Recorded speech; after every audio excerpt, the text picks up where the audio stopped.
Hello everybody, welcome back to another Hersey Dispatch Game Day broadcast. My name is Quentin Bursch, co-announcing with me today is Johnny Fahey. On producer we have Emily Durkin, and on camera is Mateo Valera Morales.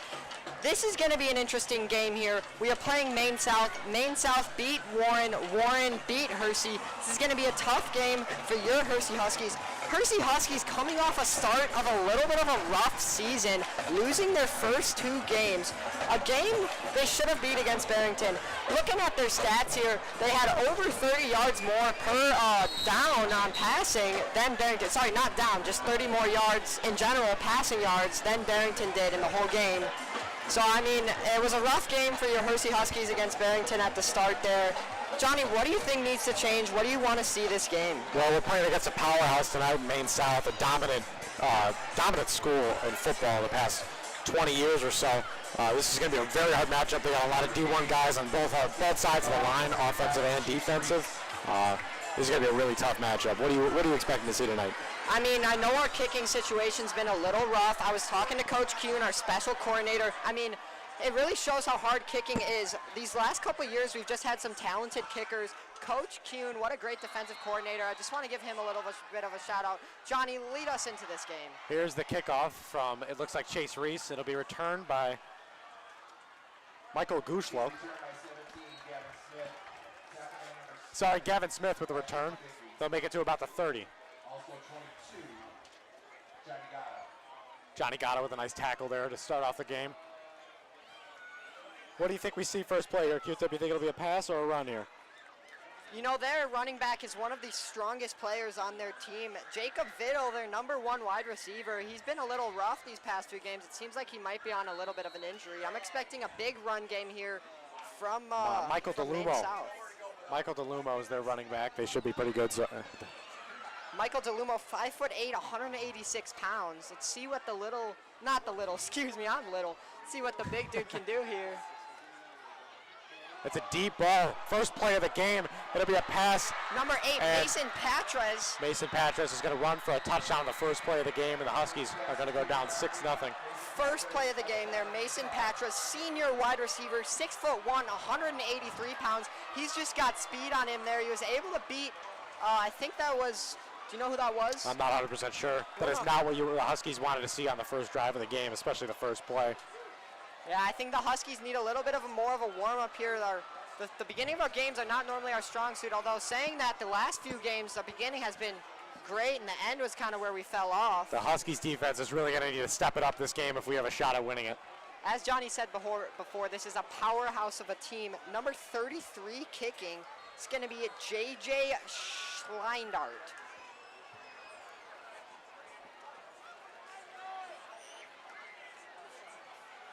And the PAT is going to be good, but there is a flag on the play. It looks like the Huskies started a little early. 100% offsides there on the Huskies. Let's see what'll happen now.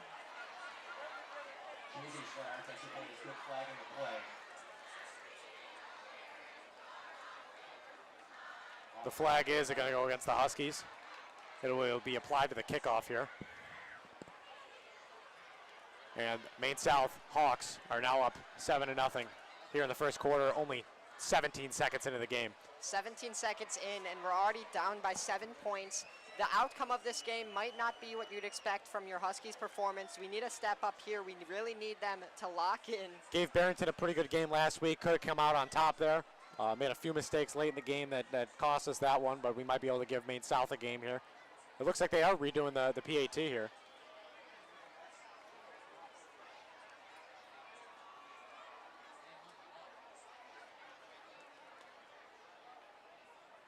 I don't even think they moved him up. They might have declined the penalty there. Well, J.J. Schleindart, again, kicking the field goal, or the PAT.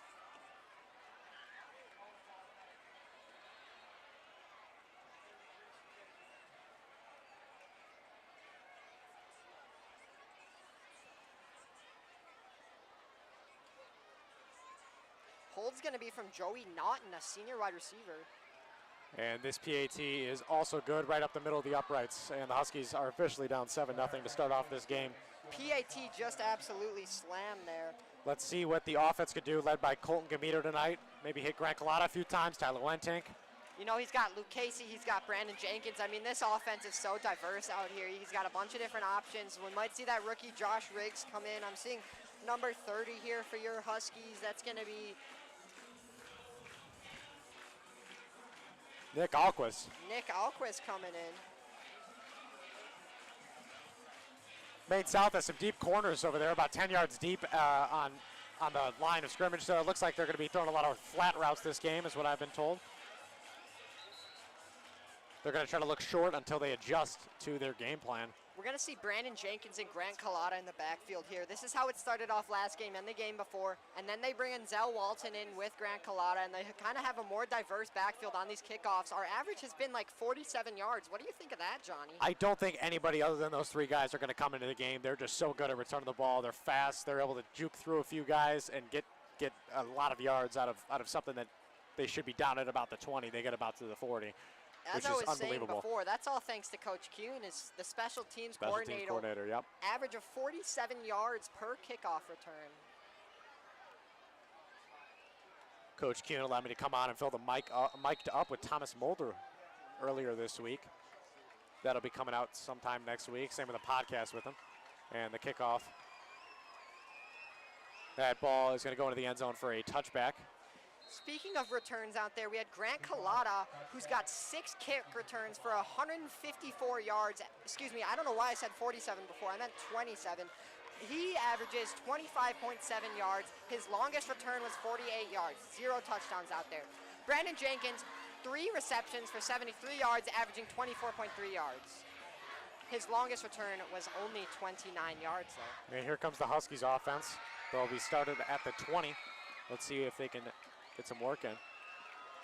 The DBs lined up real far back. It'll be a run from Brandon Jenkins. He'll juke through a few guys, break a tackle or two. And it looks like he'll get about 2 or 3 yards on that one. It'll be 2nd and 6.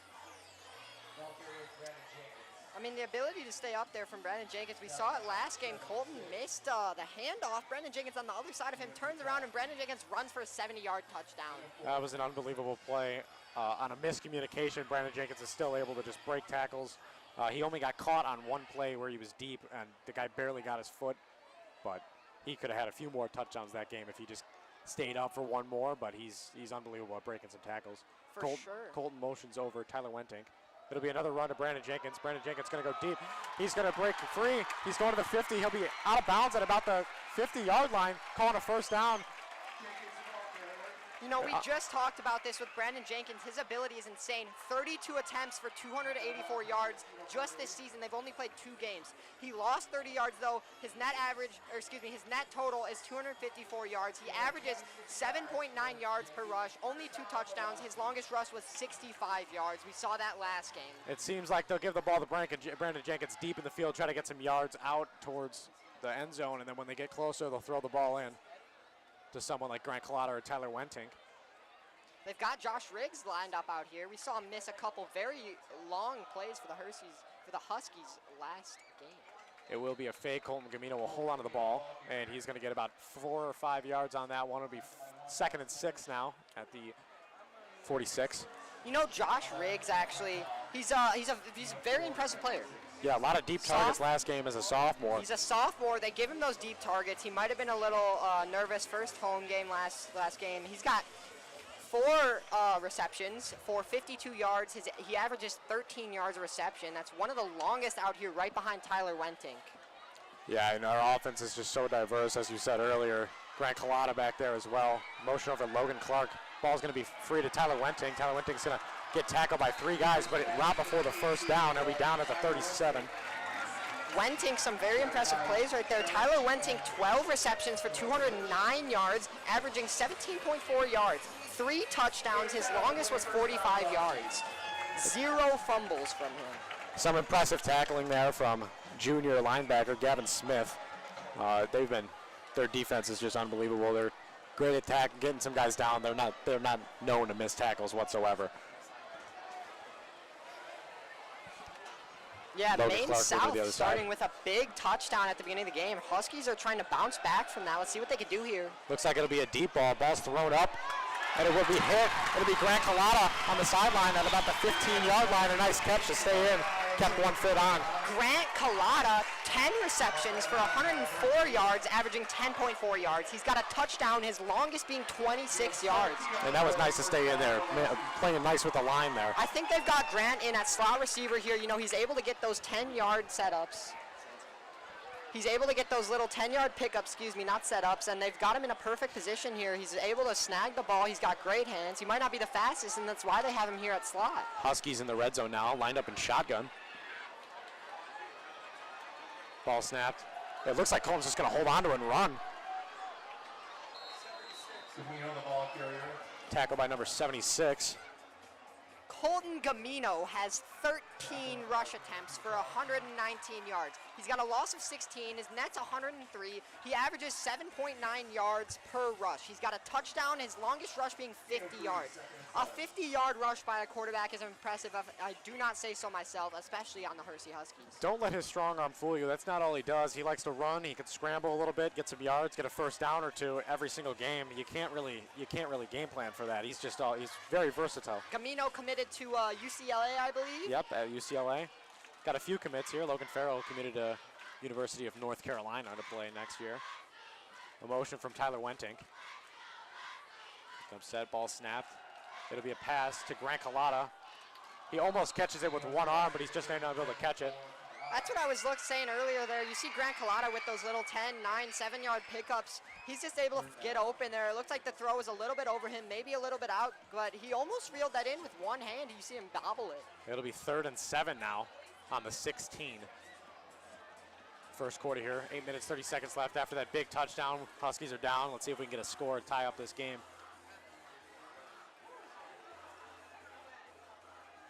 I'm thinking a pass here for sure. Yeah, I mean, 3rd down, what else can you do except for a pass? Although it kind of looks like they're setting up for a run almost, motioning Wentink. It'll be a pass to Wentink, and it's just dropped down. It looked like it was tipped. It didn't look like a spiral. It looked like it got tipped. Yeah, it looks like it got tipped there by number 11, Jake Cantel, junior linebacker, 5'11", 202 pounds. It is 4th down here. We are at field goal range, but it looks like Colton Gamino's staying on the field. And we are going to be going for it on 4th and 7 here on the 16. Yeah, that's the thing I've noticed here with our special teams or whatever you want to call it. We don't go for much field goals. We like to go for these 4th downs, and it seems to work for them. We have converted on most of our 4th downs. Lined up in shotgun here. Ball's thrown up, and it'll be swatted down. Target was Tyler Wentink. Number 11 blocked that one. Jake Canthal. You know, I'm no referee, but I almost would have called that PI. He got 2 people on him right there. He wasn't even able to get a hand to touch the ball. Looks like he was mostly going for the ball, though. A nice swat down by Jake there. Absolutely. Well, the Husky defense will come onto the field. Let's see if we can get a stop here. At least stop them for a few plays before they can score. Come on, we don't got to be so down like that. What do you mean before they can score? We're going to stop them here. I certainly hope so. Constantine Goins is their quarterback. Ball snapped. It looks like it's going to be a run. Number 22, Michael DeLumo. Nice running back, and the whole Husky defense is pushing him back. Looks like it'll be a gain of none. That's one thing the Husky defense has been working on heavily. You saw them in these last couple games. The run defense is just not the greatest thing that we have. Looked pretty good on that play, though, stopping them right at the line of scrimmage. It'll be 2nd and 10 here at the 16. OC chanting for defense. Goins is going to snap it. He's going to hold on to it. It's a play action. Ball's up, and he's hit in the air. And 4 Husky guys are going to bring him down. That was number 8, Mason Patras. There's a flag on the play.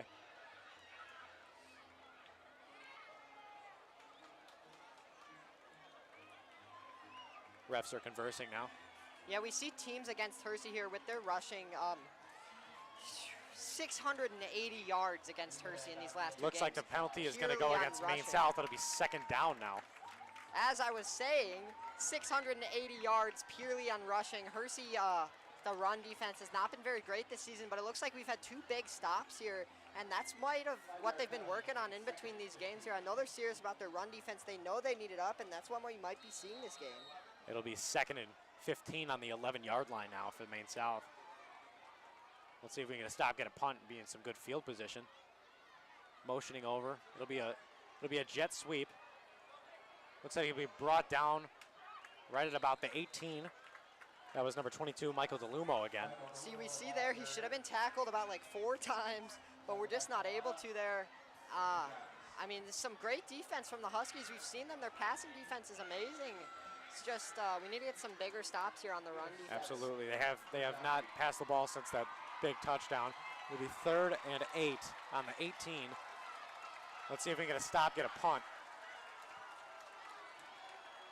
OC getting loud for 3rd down here.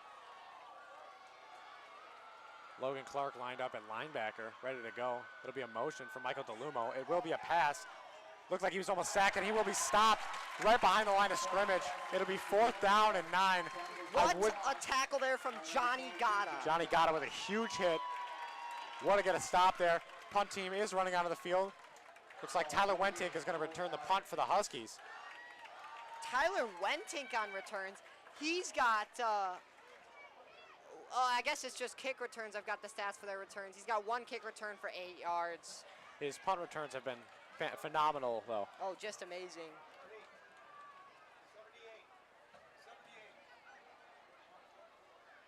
Number 78, the punter. That's Henry Hughes.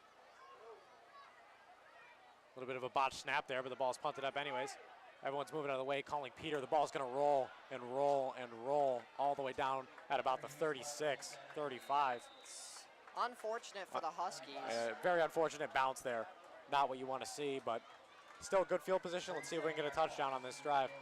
I mean, that was a 60-yard punt, including the roll. That was great defense. Like, phenomenal defense from the Huskies there. That's exactly what you want to see out of them. The Maine South offense is just dominant. Lots of D1 guys on that offense. I like to say, right there on that first play, I think the Huskies kind of started their engine. They just turned it on, and now it's getting moving. You hear it rumbling, and you're going to see the Hersey offense come out here. I'm expecting a big play. I like it. I like the Huskies rumbling. I like that. I like it. I like the sound of that. Brandon Jenkins lined up in the backfield here. It's going to be a motion of Grant Collada. It'll be a run for Brandon Jenkins. He's going to break a tackle behind the line of scrimmage. He's going to keep going. He'll be at the 40. He gets hit at about the 42, and he'll be down. Looks like a gain of 6 yards there. Hit behind the line of scrimmage, and he still gets up. 2nd and 3. Or it looks like 2nd and 1 now. We talked about this before. I mean, Brandon Jenkins, his ability to just get out of those tackles is super impressive. The ability to break is so crucial to a team. And Brandon Jenkins is the guy to do it. We got a few of them. Grant Collada's good at breaking some tackles on kick returns. He's also good at working the sideline really well. Brandon Jenkins lined up in the backfield again. Ball is snapped. It'll be a handoff to Brandon Jenkins again. He's on the outside. He's going to run through. He's at the 50, the 40. He gets touched. 30. He's at the 20. He gets stopped at about the 17. A fantastic run for Brandon Jenkins, getting hit by 3 guys and staying up until he gets forced out of bounds on the 17. That's about a 20-yard run. That was unbelievable. I mean, yeah, the ability from Brandon Jenkins here is just insanely impressive. That is a huge first down, putting us in field goal range once again. But with the special teams, we've been doing a lot of 4th down, going for it. Sweet Caroline is blasting. You can feel the booth shaking. Oh, yeah.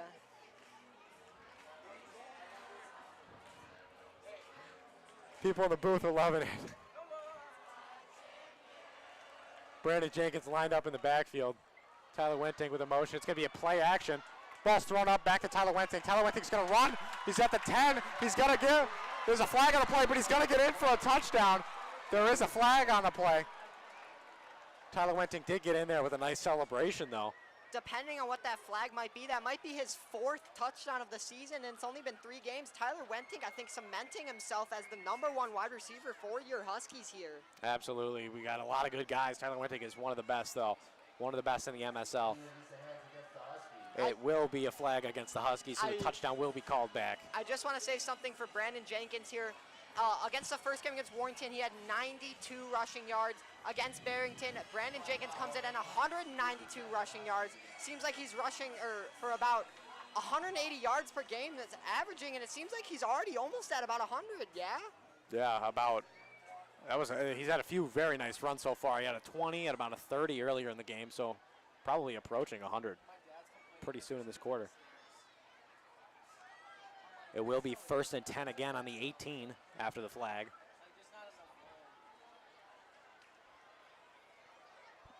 Motion from Tyler Wenting. It'll be a play action. He's going to flip it over to Brandon Jenkins. Brandon Jenkins is going to get about 6 yards on that one. 6 or 7 yards. It'll be 2nd and 3. I mean, that's all they need. They're bringing back that flag, going 6 more yards for the 5-yard penalty, and we're just going to see him. I mean, I think there's going to be a touchdown here, yeah? I believe so. I think we're going to hit a guy deep in the end zone. Maybe a Grant Collada on the sideline. Maybe a Josh Rigg deep in that corner. Absolutely.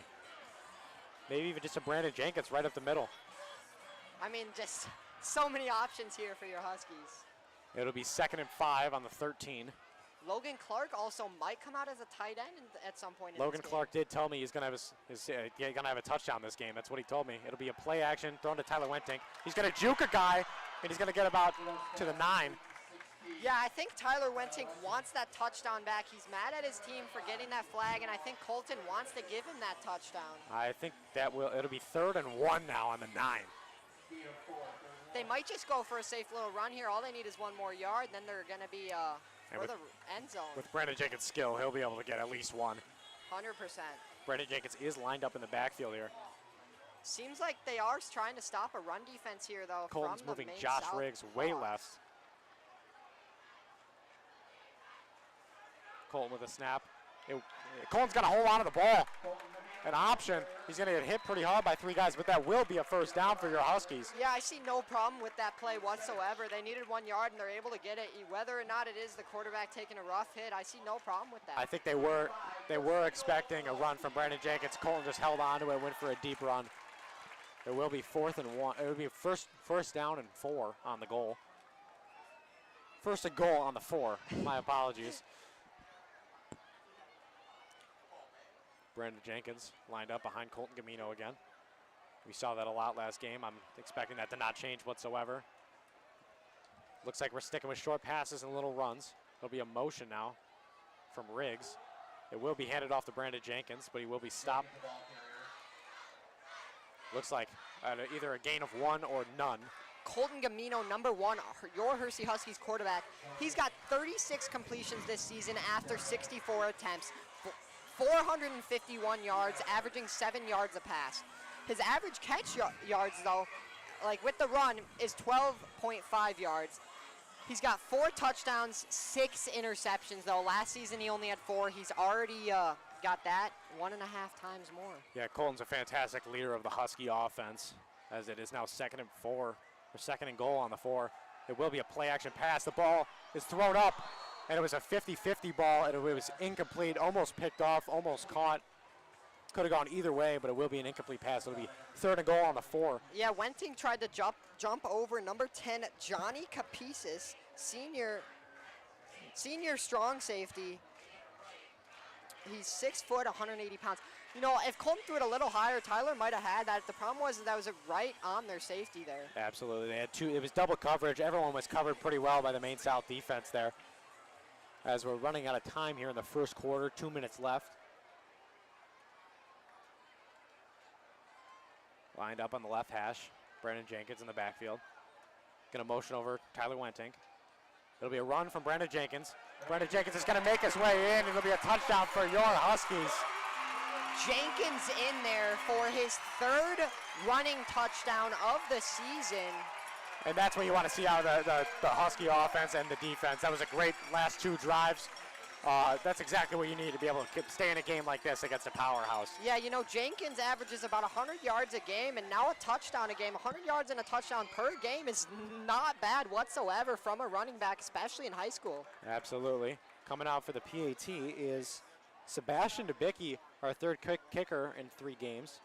Sebastian Dubicki was a very strong kicker for us last game. He said he wanted to play, or not last game, last season. He said he wanted to play linebacker this season, though. Only missed 1 PAT last season. We still won the game, and it is going to go right up the middle, and it will be tied at 7-7. Debicki coming into the season saying, hey, coach, I want to play linebacker. They said, all right, we'll bring some new kickers in. The kicking situation has not been working out for them this first few games. They bring Sebastian Debicki back in, and he smashes it straight through the middle. Absolutely. Our kickers have had a little bit of a rough start, but we'll bounce back. We got a good kicking. We got a great special teams coach to work on some stuff, but we're going to be able to come back, win some late games because of some deep field goals, I got a feeling, later in the season.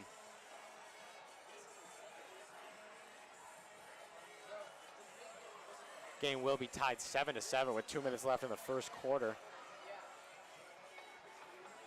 The kicker, JJ Schleinart. Schleinart. Not 100% sure. Chase Reese is coming out to kick this kickoff. We promise we don't try to butcher names on purpose. Absolutely. We just do it. Chase Reese will be kicking kickoffs, I guess, and Sebastian Debicki in the PATs. You know, I think the PATs have been our struggle. Our kickoffs have been pretty strong. I mean, the PATs are just the biggest thing for us. First Warren game, we got our kickoff on a nice little sky kick. Warren looked clueless. They didn't know what to do. Scored on that drive. And here's a kick from Chase Reese. It'll be grabbed by number 17. It's dropped, and the Huskies are going to get the ball. It'll be Husky ball, a drop by Gavin Smith, the junior. Bobbled that ball, and it looked like Luca Clanis jumped on that ball and got real excited. A fantastic play. Yeah, and the Husky offense is coming back on this field. He tried to go on one knee and catch it on your chest, but it just bounced off his leg there. There's nothing he could do about that. Luca Clanis sees it come through the person blocking his legs, and he just jumps on it. That's a great receive from Luca Clanis, and that's an unfortunate fumble from the Maine South Hawks. We love to see it over here. Not unfortunate for us. Let's see the Husky offense come back out and score again. Let's take a lead. 2 minutes and 10 seconds left in the quarter. They got Brandon Jenkins out deep. Colton will come up right in front of him. Cannot lie, it looks like they're setting up for a run here. It'll be a motion from Tyler Wentink. It'll be a run from Brandon Jenkins. He's going to break free and get about 5 yards before he's taken down. He's taken down by number 9, Mateo Jelenovic, I think. Jelenkovic. The nice tackle there. Senior linebacker from Maine South.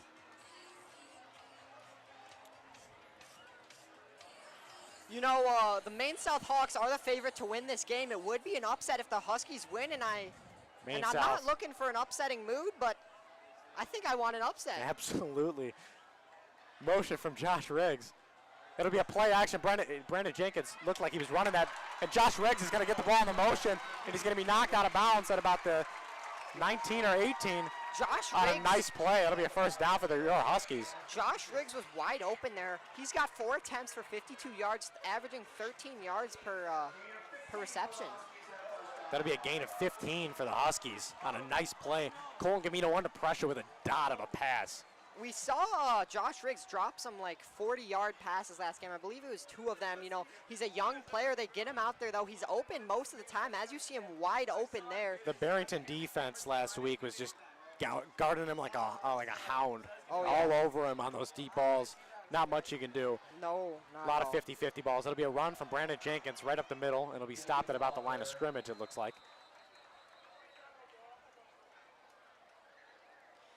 Seems like the Hawks' run defense is starting to get some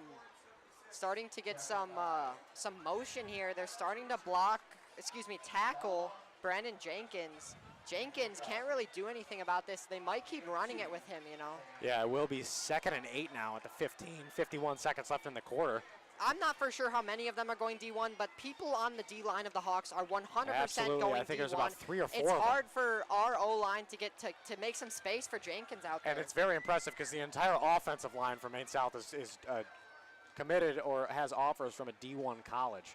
I believe only one of them doesn't. On the defensive line, yes, there's only one. Tyler Wentink with a motion. It'll be a play action again. And Logan Clark predicted the future with a touchdown. He's going to catch a touchdown pass, and the Huskies are going to go up. It'll be 13-7 now before the PAT. And the Orange Crush is loving it. I mean, I told you before, we might see Logan Clark come out at a tight end position, and you see him find the gap there. What impressive athletic ability for him to be able to block as well as he does, and then come out and receive that for a touchdown. A big loss in Logan Farrell earlier in the season with a torn ACL. Logan Clark doing a huge job to step into those shoes. 100%. Debicki here to kick again. And that PAT is good. It'll be 14-7 Huskies. 24 seconds left in this half, in this quarter. I guarantee you they've practiced with Debicki kicking in their practices, but I don't think they did before these last 2 games. You know, he might be a little rusty. I'm surprised he's able to come back and do as good as he can. I stepped into their practice the other day to take a look at what was going on, and Seba Debicki was kicking some field goals, Chase Reese was kicking some field goals, Jack Foster was kicking some field goals. They all were making a lot of them from pretty deep. So it's very impressive that we got this many guys that can come into a game and do something clutch. Logan Clark catching the touchdown there. He's got 5 attempts this season for 59 yards, 11.8 averaging. That's his first touchdown this season. Logan Clark told me he's going to get a first touchdown, and that is in a big spot to put the Huskies up going into the second quarter. You know, with such an explosive start here from the Hawks, I was not expecting the first quarter to end like this. Boy, am I joyfully surprised. Very excited. If we just stop that one play, you never know. It could be a 14-0 game at this point.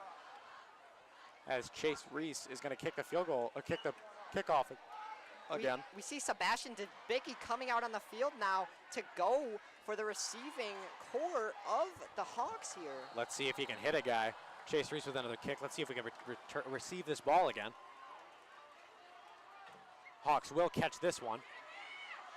He's going to go out to the 40, and he's going to be put out of bounds. That's number 4, Jacob Vital, their best wide receiver on their team. I saw Luke Koklanis there. He's the one who received the kickoff last time. He was able to get a touch on there, and Chase Reese got a little bit of a push out of bounds there, the kicker.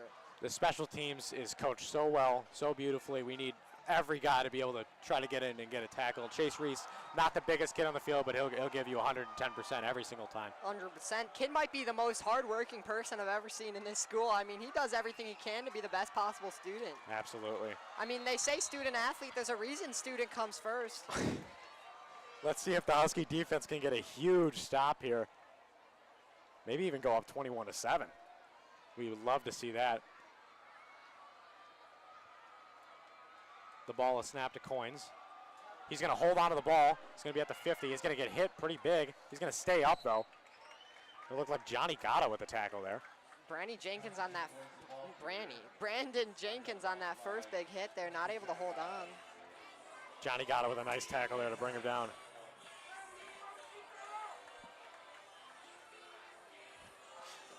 Ten seconds left in this first quarter. I mean, we might just see a Hail Mary here. What else can the Hawks do? Well, they get the ball in the same spot during the second quarter, so that's not what they are going to do. This is true. This is true. You know what? You never know, though. It'll be a snap from Goins. It'll be a screen pass. Number 3, the receiver, Jacob Nottington. Joey Naughton. Joey Naughton seems to be their number 2 wide receiver here. We've got Jacob Vital as their senior wide receiver, 6 foot, 178 pounds. Joey Naughton, the one who just caught that ball, 6 foot, 169 pounds. Joey Naughton, I think, is their number 2 wide receiver because in these last couple games, Jacob Vitale has been playing absolutely amazing. Although Jacob Vitale seems to be on lock here, they've got Brandon Jenkins on him, and he's our best cornerback by far. Our defensive backs have been unbelievable tonight, stopping a monster house of an offense. Looks like there's a timeout here. It'll be for oh no, sorry, that's the end of the quarter. Monster House, as Johnny said. Call it House of Horrors or the Addams Family, whatever you want to say. These Hawks are coming out here and they're showing the Huskies how it's done. Huskies responding back saying, no, this isn't your haunted house. This is the home of the Huskies, and they're bringing it. I love it, Q-Tip. I love it. The Hawks will be at about the 40 now. We see the student section on both sides flashing their lights at each other. While Flashing Lights is playing the song. While Flashing Lights is playing. Orange Crush looks happy to be here, up 7.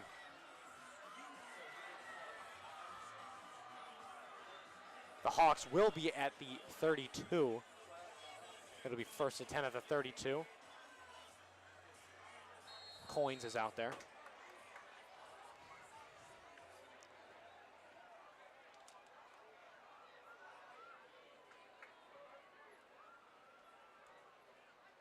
Constantine's going to receive the snap. He's going to be a play action. He's got 3 guys chasing after him. The ball is up deep deep towards the end zone. That ball's out of bounds, and a flag is thrown. You know, it seemed to me like that flag was a little late. The ball already on the ground, then the ref throws it. I wonder if there was a little bit of trash talk or something there after the play that could affect it. Looked like he was trying to grab it maybe before. You know what? You may be right.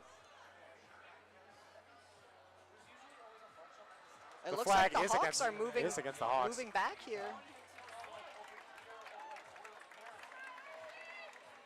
I believe that's a 5-yard penalty. It'll be 1st and 15 on the 30. No, sorry, my apologies. The 36, 37. Never mind. The Huskies are going to decline the penalty. It'll be 2nd and 10 on the 32 once again. Husky defense feeling good. They want to get in and out, get the ball back in Colton Gamino's hands, who's been dotting kids up tonight. The Hawks in shotgun. It'll be a screen pass. Instantly, the ball's up in the air, and it's dropped. Could have been picked off. Right there is number 1, Chaden Georgakakis. We saw him with an insane hit last game. Chaden Georgakakis seems to be a great linebacker out here. He's just able to get his hands on the ball on almost, well, not almost every play. That's a little bit of an Looks like the ball almost slipped out of the receiver's hands, and the ball almost was picked off. 100%. Chaden Georgakakis was right there. Some great coverage. It'll be 3rd and 10 now at the 32 once again. A huge stop here if we can stop him here. Here's Goins. Lined up in shotgun again. It will be a pass unless it's a screen. Talking to the offensive line. Ball is snapped. It's going to be a screen pass again, and the ball's tipped up. And it was almost picked off again. It'll be 4th and 10 at the 32. Let's see if they're going to go for a field goal or go for it, or maybe, I think they might be in field goal range, but you never know. I'm not sure how their kicker is. We saw their kicker absolutely smash a PAT. It almost went over the back fence on their first touchdown there. They might go for a kick. It looks like they might be going for it completely. Not punting it, going for it on 4th and 10 here. On that last play there was Georgakakis, and Jenkins didn't see that it got deflected. He almost could have had an interception. Absolutely. 4th and 10 at the 32. A huge play for the Huskies here. Would be huge to go up by 2 touchdowns. Ball snapped by Goins. He's looking left. He's got a lot of time. There's guys on him. Ball's up, and the ball's stopped by the Huskies. And it's Husky ball on the Hawks 32. What a huge defensive stop for the Huskies on 4th and 10, not allowing a single yard. We saw the swat there by Logan Clark. He said, heck no, your ball looks like a fly to me. Then we see Georgakakis and Gata right there almost making the interception. What's some defensive athleticism right there from the Huskies? It looked like he tried to, Gata and was trying to swat that ball down, because if we would have picked that, we would have had worse field possession. It looks like he was just trying to get that ball down, which is just smart football, very smart football from Gata.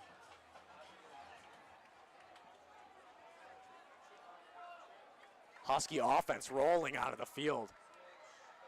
It's a motion from Tyler Wentink. Ball's run by Brandon Jenkins. He's going to break free. He's going to keep going. He's going to break 4 tackles and make it to about the 48. He is hyped up tonight. Got the adrenaline pumping. An unbelievable run. He's feeling himself tonight. Jenkins might be upping his average rushing yards per game from 100 to 150. We might be able to see what he can do here. What an impressive player. This is one of the best running back games I've ever seen in person. Nasir McKenzie's up there as well against Wheeling 2 years ago. Unbelievable performance. Nasir McKenzie, another big loss from this team last year. Here's Colton Gamino now. Brandon Jenkins lined up in the backfield again. It's going to be a motion from Tyler Wentink. It will be a run from Brandon Jenkins. He's going to be stopped right at about the line of scrimmage. Yeah, I think the Hawks have seen enough of this. They got their players right there ready for the run. I don't even think they were expecting a pass there. Yeah, I mean, you see a big stop right at the line of scrimmage. If it ain't broke, don't fix it. They're going to keep running the ball until Brandon Jenkins is able to be stopped, which they stopped him on that play, but they still might just keep going until they stop him a few times. 100%. I totally agree with you there. It will be 2nd and 10 on the 48 again. Q-Tip dancing to some Drake right now. Hey, I made sure to not say who the song person was because I got it wrong last game. You did say Taylor Swift, or you said Maroon 5 was Taylor Swift last week. We don't have to recoup this. Brandon Jenkins lined up in the backfield. Ball is snapped, no motion.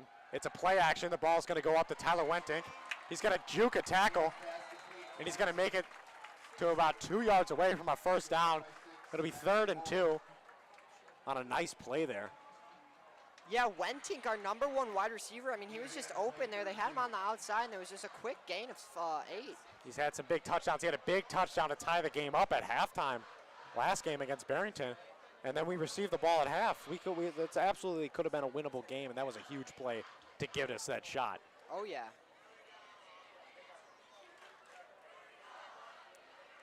Huskies getting real excited in the crowd. 3rd and 2 on the 44. A big play for the Huskies. It'll be a motion from Tyler Wentink. Ball's flipped out to Brandon Jenkins. There is a flag on the field, but it will be past the first down. Let's see who this flag's on. Refs conversing now.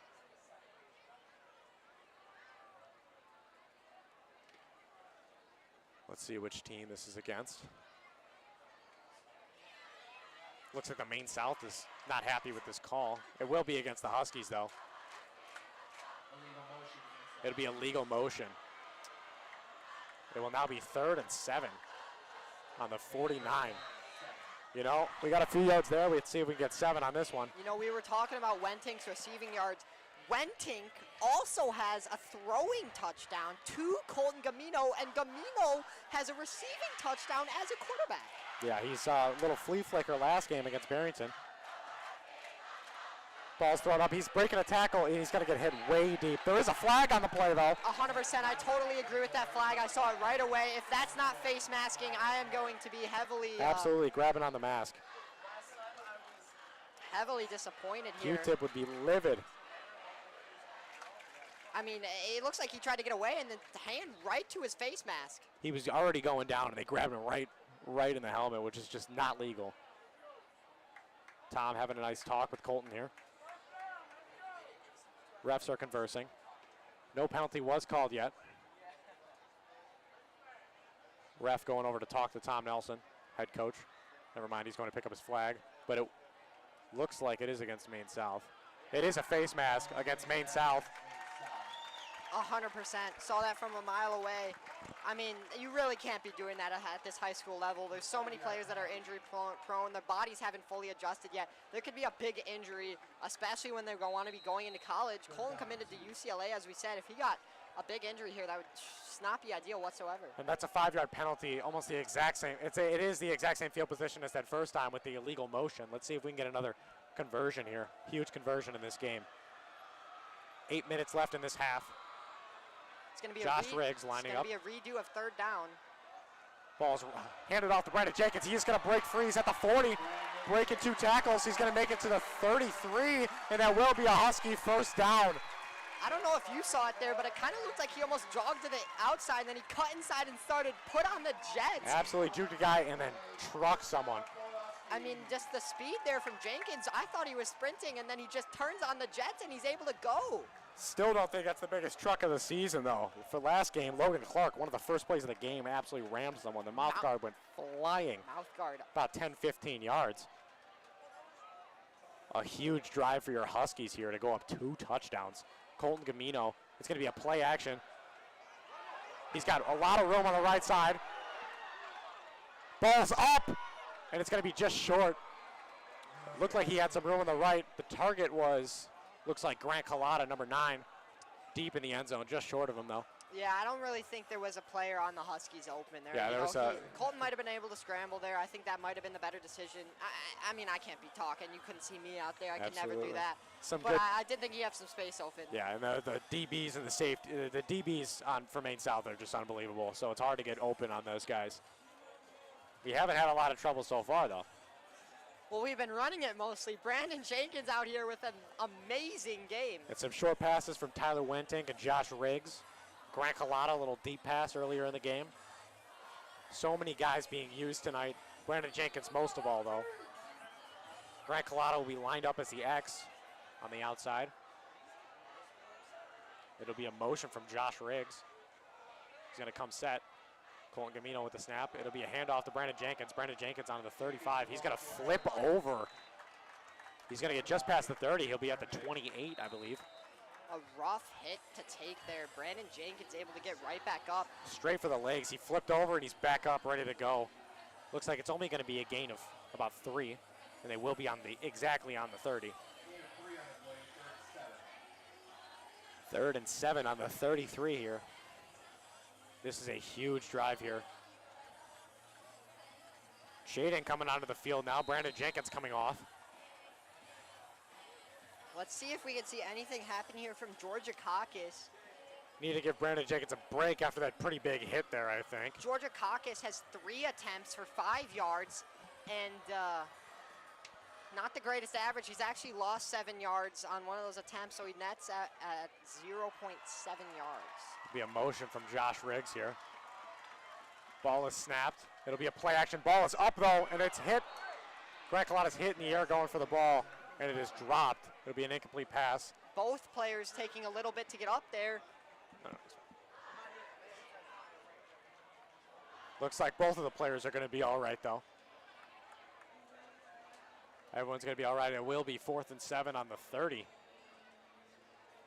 A huge 4th down conversion this would be. It looks like we're going for it. I don't think we're going to be kicking a lot of field goals right now. Trying to work out the kicker. I mean, we got the last one, right? Or did we did get the last 4th down conversion. We got the last one. They might be able to get another one here.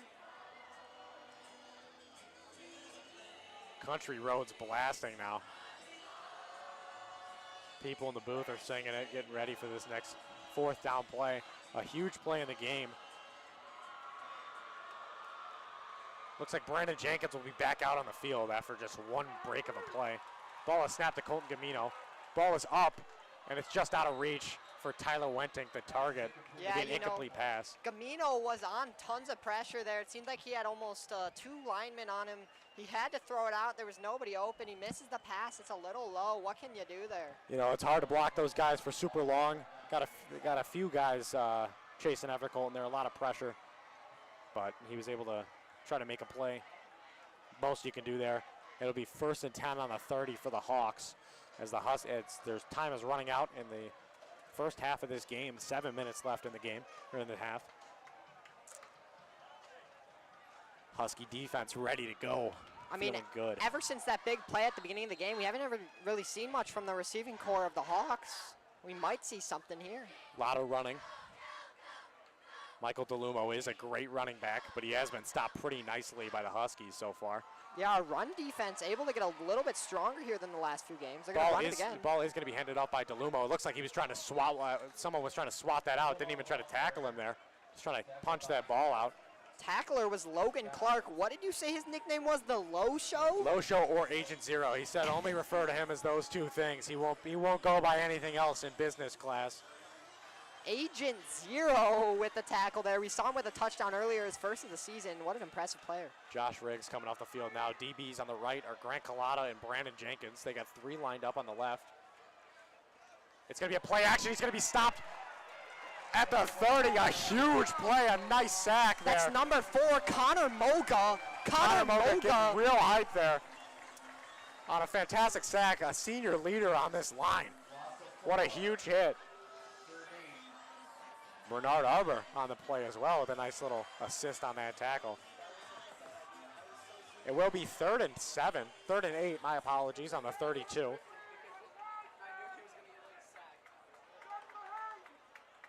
Parents getting loud, ready for this play. They will be lined up in shotgun. No running back in motion. They were looking for a freeze. It did not work. I mean, this could be the turning point of a game. 5 minutes left in the half. And as I said, the half, and it's a 3rd down here. We need a stop. Ball is going to go up in the air. It's going to be tipped, and it's 4th and 8 on the 32 now after a huge tip. That was number 2, Parker Flaherty, the sophomore DB. We see his older brother, Jack Flaherty, out here too. What impressiveness from the 2 brothers. Yeah, this team is just unbelievable. Excuse me, Johnny, was that not I Parker Flaherty? think that might have been Brandon Jenkins with the tip. I'm not 100% sure, though. I'm pretty sure I saw 32. I thought I saw 2. My apologies. I mean, you could be right. One of us is right, so. We did mess up a few names last week, but we're looking to get better. Some of the players on the sideline getting the Orange Crush hyped. It looks like they're going to be punting this ball. And the ball will be punted way deep to Tyler Wentink. He's going to receive the ball. He's going to go for it. He's at the 40, and he's going to be taken down at about the 43. 5 minutes left in the half. Time will stop. 5:16 left. A touchdown to go up at half would be a huge start to this game. And we get the ball at half. Could go up 3 touchdowns. That would be unbelievable. But I'm getting ahead of myself, I think, a little bit. I think we need to take it play-by-play. Q-Tip, what do you expect of this offense the rest of this game? Which offense? The Husky offense. Oh, as I said before, we already started our engines. It's rumbling. It's going. We're going to come out here like a Corvette. You're going to see us stinging like a bee. We're going to be going down to the end zone every 5 minutes. I'm telling you, we're going to have an explosive game. I'm loving it. I'm loving it, Q-Tip, as the Husky offense is coming back onto the field.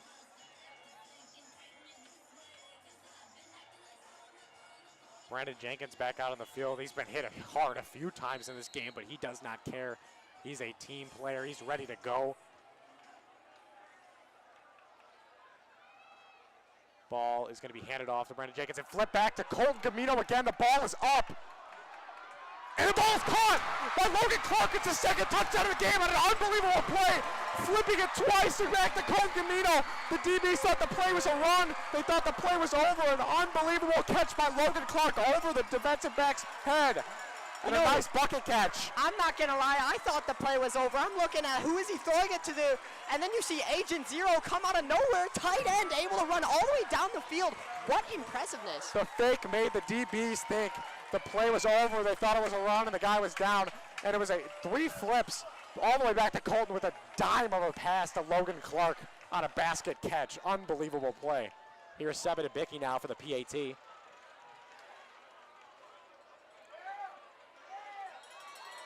And it's going to be good, and the Huskies are going to go up 2 touchdowns against a team that they are not supposed to be in this game against. This is an unbelievable start for the Huskies. Maine South, an unbelievable team, and we are making them look like fools tonight on offense. The Huskies coming in as the underdog. Everybody loves a great underdog story, and it looks like it's going to happen here tonight. This is just unbelievable.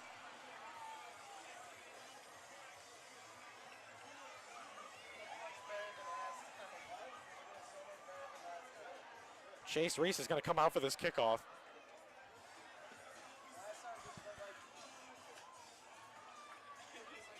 That is one of the best plays I've ever seen in my life. We had the flea flicker last week, and now we have this. Colton Gamino with a catch, a reception in the end zone. And now we got a deep ball after 3 flips. Colton looked like he was out of the play. They just gave it right back to him, and he absolutely threw a laser to Logan Clark over his head. Last season, that might have been all we saw from Colton. He chucked it down the field. Carson Groves was there. We were wondering this season, who can be there? Who can be open there? We saw Tyler Wentink able to snag the ball wherever he is. Grant Collada got great hands. Josh Riggs all the way down the field, but he might not have the best hands.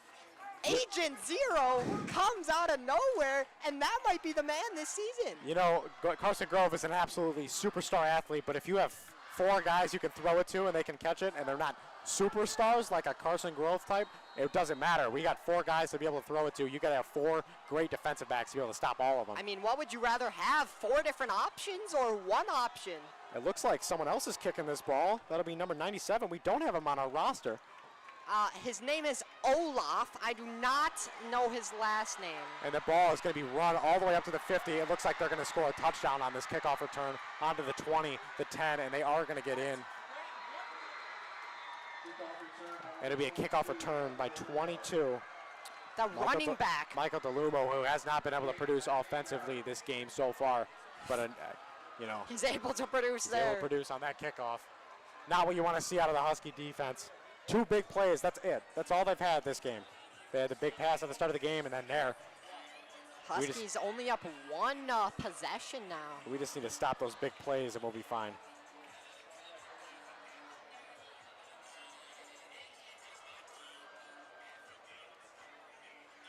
Are they going for 2 here, or are they going for the field? It looks like they're going to go for the field goal. Their kicker, J.J. Schleinhart.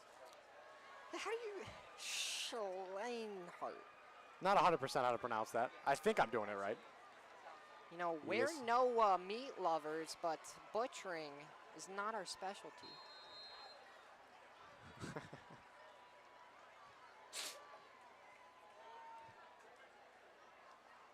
Holder is Joey Noddington. And the PAT is going to go right up the middle, and the Huskies are still up one possession. I'm still kind of blown away by the power on his kicks. You know, Yeah, I feel like he should have a touchback this game or two. I don't know if he's the one been doing the kickoffs, but, I mean, he's got a leg on him. He is the one on the kickoffs. He's it looks like he's holding back a little bit, trying to get them to return it, see if they can stop him earlier than the 20. You know, what we've seen from the receiving core of the Hersey Huskies, averaging 23.6 yards per reception on kickoffs, I would not suggest that. You know, we get it at the 20, so I think it's a smart decision to run it back if we're averaging 23. Yeah, exactly, but I mean for the kicker. Yeah, I think they should do a touchback. Absolutely. I think go and just try to pound that ball. They did it the first play of the game. First kickoff for the Hawks this game after that big play on the first play of the game. Let's see if we can get our own kickoff return touchdown here from either Grant Collada or Brandon Jenkins back in that field. Zell Walton waiting to go in when one of them is a little bit more tired. Zell, one of the faster kids on this team. Young player as well.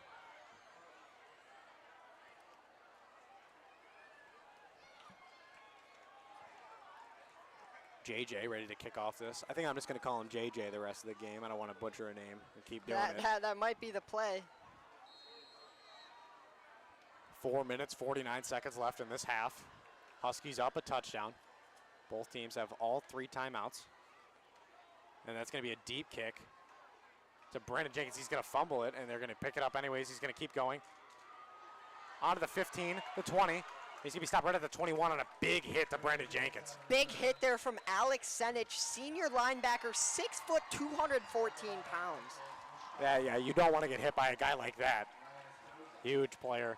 I mean, they put a linebacker who's 214 pounds. They put him at linebacker. I mean, he must have some explosive speed on him and some muscle. Yeah, you do not want to get hit by a big dude like that. Brandon Jenkins got up anyways, though. He does not care. I don't want to say invincible. I don't want to say indomitable, but I can't, for lack of a better word, I'm going to say, I mean, just invincibleness. I mean, I like it. His ability to get back up. It'll be a motion from Josh Riggs now. He's going to come set on the left side. Colin Gamino option. He's going to hold on to the ball. Reading the defense, he's going to keep going and roll. He's going to make it about to the 30, I believe, maybe the 31. Nope, the 29. It'll be 2nd and 6 on the 29. 2nd and 5 on the 29, my apologies. 5-yard run from Colton Gamino there. Like I was saying earlier, he's able to scramble. He's able to throw it on that deep ball to Logan Clark. He's able to do whatever you need. You know, he threw it, he scrambled. He's got a receiving touchdown, too. Yeah, UCLA is going to be very lucky to have UCLA is very lucky to have him next year. 100%. I totally agree with that. It's a motion from Tyler Wentink. Ball's handed off to Brandon Jenkins. Brandon's going to keep going. He's still up. Play is stopped. Looks like he could have broken free there if they didn't blow the whistle. I mean, he just might have, but the forward progression did stop, so that's a great whistle. Whistle play, whistle call, whatever you call it from the refs. Great whistle. Just whistle. Just whistle, great whistle. I think that's what you say. I think it's now 3rd and 2 on this play. Looking like Thomas out there the way they're whistling. You get it, Thomas the train engine? Yes, I get it, Q-Tip. Thomas Moeller's a train on the offensive line for the Huskies. 100%. Big dude, ready to just hit someone. Was a center his freshman, sophomore year. Moved out to just the outside of the line, hitting some guys hard.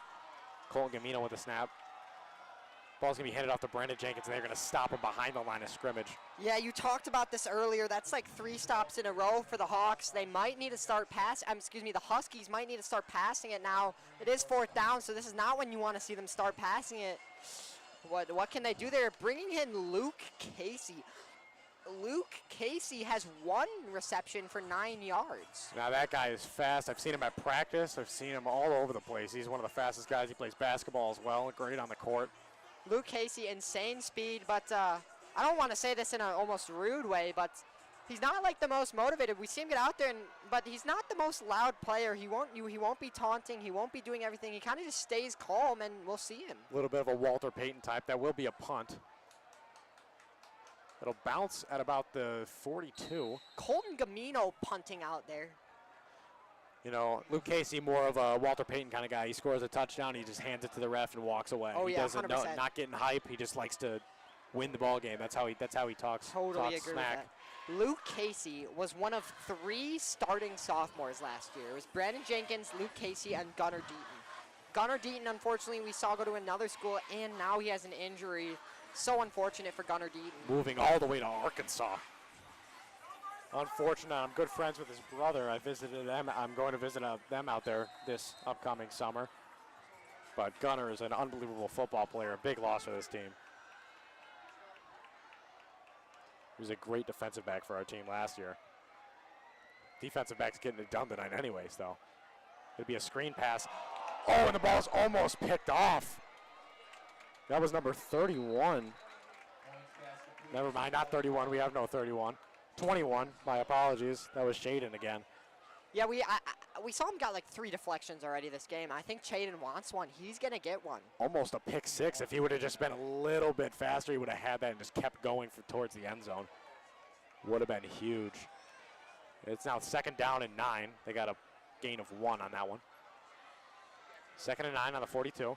2 minutes left in this half. A stop here is it would be huge. Get the ball at half.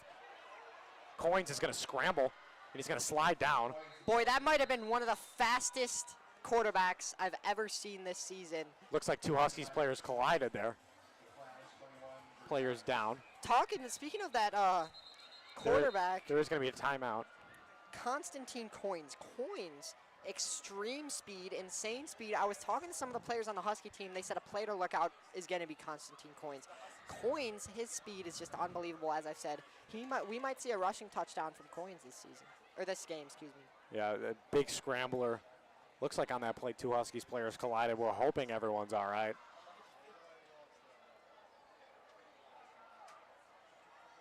Mr. Bacon, one of the best trainers in all of the state. Great guy. We see most of the Huskies players on their knees.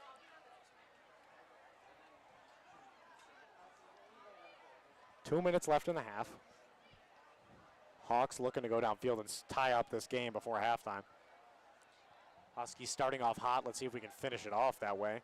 That's been our struggle. We've started off pretty well in the last 2 games and kind of fallen apart towards the end. Let's see if we can hold together like some glue here. And it looks like Shaden is going to get right back up. He's ready to go. He's just going to walk off the field on his own. He's good. He's just taking a break, I think. Boy, is that unfortunate. Georgia Kakis has been having an absolutely stellar game. Call him a spaceman the way he's out there touching every ball. I mean, he's just been unbelievable so far. And this is an unfortunate loss. We got some good nicknames on this team. We got Thomas the Train, and we got the Spaceman now. Well, I mean, you know, I said stellar. I thought, what else does stellar mean? Stars, spaceman. That could be a good little line. And then we got the Low Show. Low Show, Thomas the Train, and the Spaceman. Husky defense looking to make a huge stop. 1:57 left in the half. Coming in for Georgia Kakis is Debicki, the kicker, or the linebacker. It'll be a run. He'll be stopped before the first down at the 39. Minute 44. Huskies need a stop here before halftime. I mean, as you said before, Mr. Bacon, one of the best athletic trainers in the state, I would argue. I think you would too. I mean, he's such a great guy. He's able to get these players right up on their feet. It'll be another run from DeLumo. That will be a first down. They'll be at the 39, or the 29, my apologies. You know, football is a very morale-heavy game. Losing Georgia Kakis here, this might be hard. It seems like he's talking to Bacon. They might try to get him back on the field. It might not be advised, though. We've already had a few injuries this year. Alex Fiore with a torn ACL now on the sideline. We do not need another guy going down. We hope everyone's quite all right. 100%. It looks like he's going to be standing back up, back on the sideline, though, maybe ready to go back in a minute. 1:20 left in the half. Run by DeLumo again. Delemo, my apologies. You know, the energy Georgia Kakis brings to this game, that might have been the thing we needed out there. He might have been the player stopping all those runs. Now they're able to get 16 yards here just from runs. They are going to run out of bounds, so the time will be stopped. Oh, my apologies. It looks like there was a timeout from Maine South. It'll be 2nd and 4 at the 24, it looks like. I think Georgia Kakis just needs a little halftime break, and he'll be right back out here. Yeah, Georgia Caucus ready to go, I think. No point in putting him in with 1:11 left. No. Try to get re-injured. He needs a little break. That's what he needs. Gave Brandon Jenkins a break of 1 play earlier in this game, and he's come back and he's working like a truck. This will be a full timeout from the Maine South Hawks. We see Nanook the Husky out there. That's our mascot, Nanook the Husky. You know, why do we call him a Nook? I've got no clue. No clue. Why I not know like, that's his name. Why not something with like an H for Husky? Henry? Henry the Husky, something like that.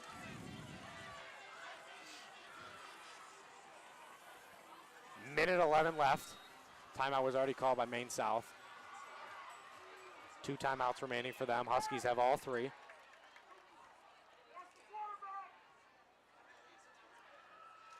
Goins with the snap. He's going to hold on to it. The ball slips right out of his hands. Target number 0. Sorry. Looked like number 3. My apologies. Joey Noddington.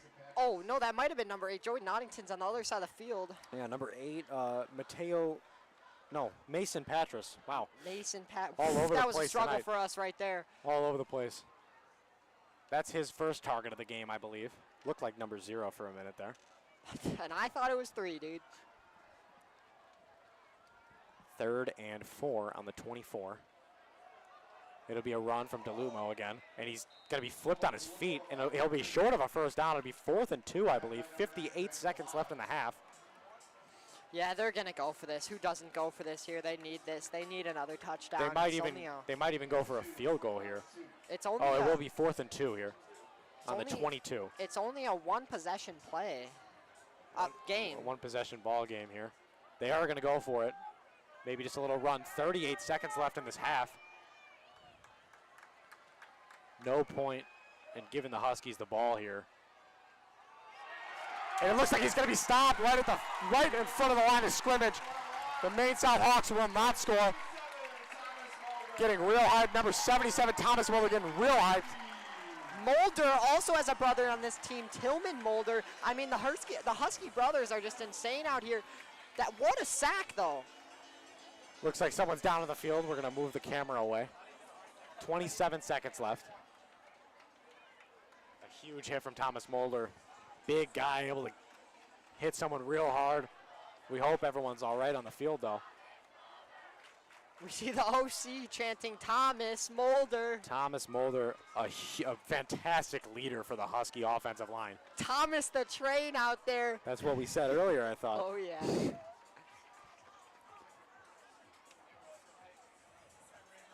27 seconds left in the half. All he had to do was think about the quarterback like it was another station. He just runs through him. Yeah, it looks like everyone's going to be all right. He's walking off the field. Just going to take a break. Keeping the helmet on, so he should be fine. Georgia Caucus unsuiting now, taking his pads off. It's not looking great for Chaden out there. And that is not good for our Huskies. That's a big defensive player for us, especially in this game. He's already got 4 tips. 25 seconds left. Huskies are going to have the ball, and it looks like they're just going to run out the clock. And the Huskies up a touchdown at half. They're going to just walk on back into the black box. Get a little talking from Tom Nelson. I'm sure they're happy with their performance so far. Q-Tip, how do you feel about this game so far? You know, I feel great. I always feel great that these games, that the Huskies are a great team. It's amazing to see them be the underdogs here. A big upset we might see, but I really do think it's unfortunate that we're losing Georgia Caucus here at the end of this game. I don't know what happened. Neither do you, I'd assume. No, I don't. That our defense has been unbelievable tonight. Phenomenal. I mean, Chaden's just such a big defensive player out there. He's really important. Anyway, at the beginning of half here, I want to give a shout out to my family. Thanks, Mom. Thanks, Dad. Happy birthday to my brother, Dane. It was his brother yesterday, so I want to give everybody a shout out. Any shout outs from you, Johnny? I'd like to shout out Grandma Alquist, Nick Alquist's grandma, who watches our live streams and loves it. And we're going to shout out Emily Durkin's father as well, who's watching at home. Anyway, guys, that's going to be the end of half. Thank you all for tuning in.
Welcome back to the second half broadcast of the Huskies versus Maine South.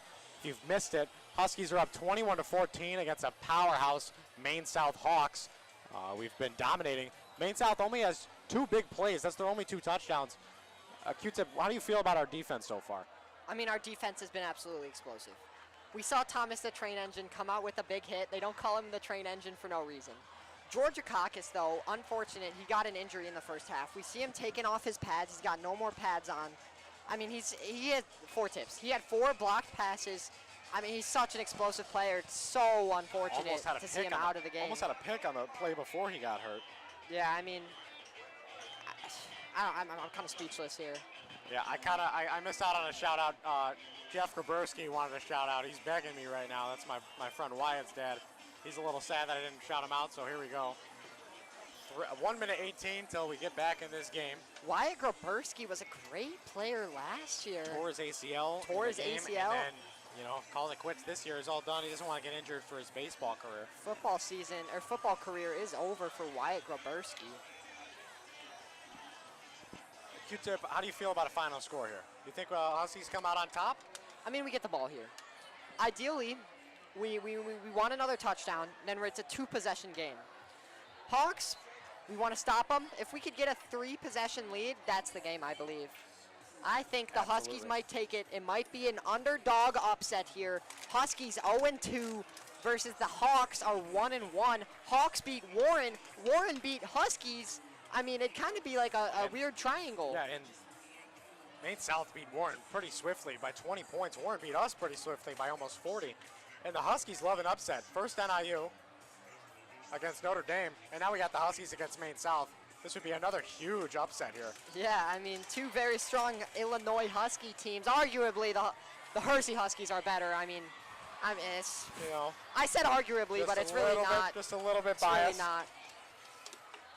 Huskies looking to start off hot, score a touchdown, and get a huge stop here. Our defense has been phenomenal today. Oh, yeah, I mean, I can't say it anymore, but I feel like I should. Shaden Georgia Caucus, 4 block tips, dude, 4 block tips. And now we see him out of the game. Very unfortunate to see him come out. A lot of good replacements, though. We got a lot of versatility on the Huskies this year. A lot of good defensive players. A lot of guys to be able to throw to on offense. We got Brandon Jenkins to run the ball. Brandon Jenkins is hurt. We got Logan Clark. We got a lot of guys as Orange Crush is blasting some Kanye. Ready to go. Both crowds chanting real loud. It looks like the Orange Crush is just dominating them, though, at home. I mean, this is a pretty big student section from the Hawks out here. Nothing compared to what we saw last week, Barrington. That kind of blew my mind how many people they had out there. A lot of guys, and the Orange Crush does not get beat at home. There is too many people. It's too loud up in that crowd. I feel the stands shake sometimes. We're up here in the producing box. I feel like it's not the most safe position. It feels like it's about to fall over. That's how great our crowd is. Even the parents get into the game. They get real excited. We see Zell Walton coming in here. Zell Walton has Grant Collada taking a break from receiving 3 kickoff returns, 71 yards, averaging 23.7 yards. His longest was a 32-yard reception on Grant Collada taking a little break here. Here comes the kickoff. I mean, 2 extremely fast players here from the Hersey Huskies. Ball's kicked. It's going to go towards Zell Walton, but it's going to go way deep into the end zone. It'll be a touchback. Didn't even touch the end zone. I feel like that could have gone through the field goal bars there. That was a bomb of a kick. He's got a leg on him. That's their second touchback of the game. First play of the game was also a touchback. I think it's probably the smarter decision knowing we got Zell Walton and Brandon Jenkins back there, so 2 really fast guys. The Husky offense led by Colton Gamino and Thomas Mulder is running onto the field. Brandon Jenkins is coming out in the backfield. Huskies looking to make a huge score here. Looks like Huskies might switch it out to, excuse me, I thought, never mind. Tyler Wenting with a motion out. It's a play action. Ball's going to go to Grant Collada. He's going to get a little juke and a stiff arm. And he's going to be taken down. Surprised he could get back up from that. Looked like a really hard hit there, almost taken down. Then another player jumps on his helmet. That was a pretty huge hit there. Grant's going to get right back up. He's pissed, though. He wants to win this game. Not a rivalry game, but you know how huge an upset would get this crowd going? I mean, don't want to bring in a poor mood here, but a lot of Husky fans were thinking there's no way we beat Maine South. And look at the score now, 21-14, beginning of the half, 11 minutes left in the third quarter. And Huskies get ball. It's a motion from Tyler Wentink. It'll be a run from Brandon Jenkins. Brandon Jenkins going to break free. He's on the 30, the 40. Number 5 chasing after him. He's going to dodge him. He's on the 40 again. Oh, he ran slightly out of bounds at about the 45. An unbelievable run from Brandon Jenkins. That's about a 30-yard run on a huge play. You love to see that from the Huskies coming out of the half. Brandon Jenkins with a huge first down. I believe that's his either 7th or 8th first down for the Huskies tonight. Oh yeah, Brandon Jenkins, his ability to stay on his feet there, but he couldn't stay in bounds. Yeah, when in doubt, just give the ball to him. He'll keep running.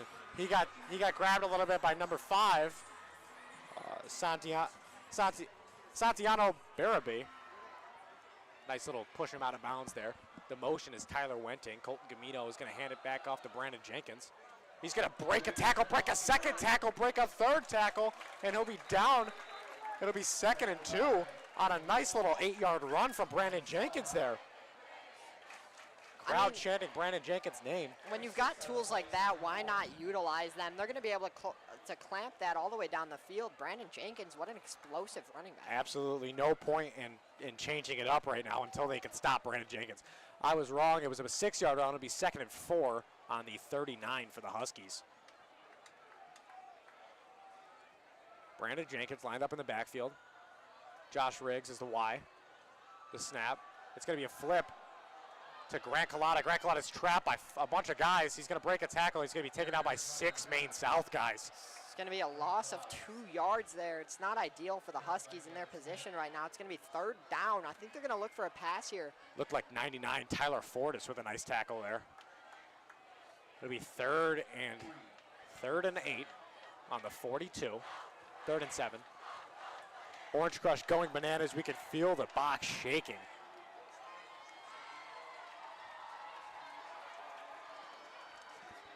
Real loud on 3rd down here in Goins Stadium. Brandon Jenkins lined up in the backfield. Ball snapped. It's going to be a play action. Ball's going up to Tyler Wentink. Tyler Wentink's going to dodge a tackle and break a tackle. He's going to keep going. He's broken 4 tackles and he's thrown out of bounds. There is a flag thrown on the play. Number 64 and 34 were having it out. Looks like Tillman Mulder and Tillman Mulder bringing his energy to the game. And Nick Conaway getting chippy with each other there. Tillman Mulder is out there with his older brother, Thomas Mulder. I mean, they're both just having an explosive game so far. Both linemen, we're seeing some great plays here from the brothers. Flag was thrown. They're going to discuss. They are going to say it's against Maine South, and the Hersey Huskies are going to decline the penalty.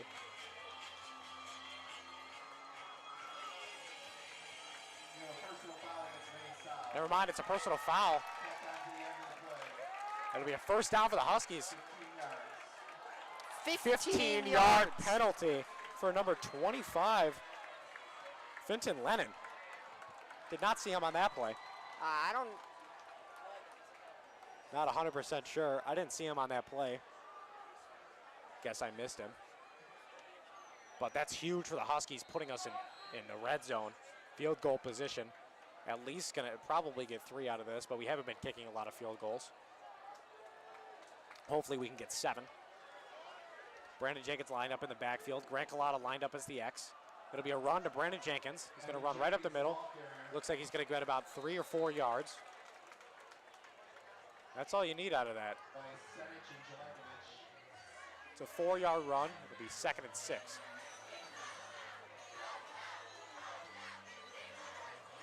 This is the most hype I've ever seen the Orange Crush. I mean, as I said before, it's an underdog game. It's an upset. I mean, this is how the crowd should be hyped. When you're going into a game expecting to lose and the outcome is looking like this so far, what else could you be? And it's hard to get loud last year when we were just dominating teams. Not really any close games last year. We beat our rivals, and that's a big hit there. But we beat our rivals Prospect pretty swiftly. 31-3, I believe, was the final score of that. We didn't really have any close games until the playoffs. And it's really hard to get hype when you're killing a team. And now that we're having a shot at beating a huge, huge opponent, Orange Crush getting real excited. It'll be 3rd and 5 on the 11 after that big hit.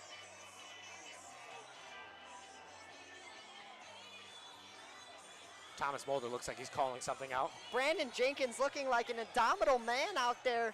You know what indomitable means? I do not. Impossible to subdue or defeat. I saw you look something up on that iPad, and must have been that. Well, because I used it before in this game, but I cannot tell you, I didn't know exactly what it means. Brandon Jenkins hit pretty hard on that play. He's going to get up right away, though. As I said, indomitable for a reason.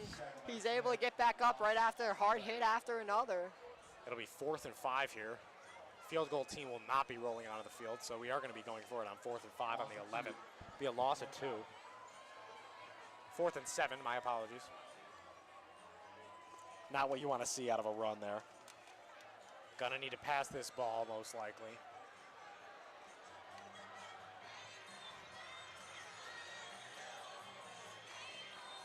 Brandon Jenkins is lined up in the backfield, however. Grant a lot of the X. Josh Riggs the Z. Wentink the Y.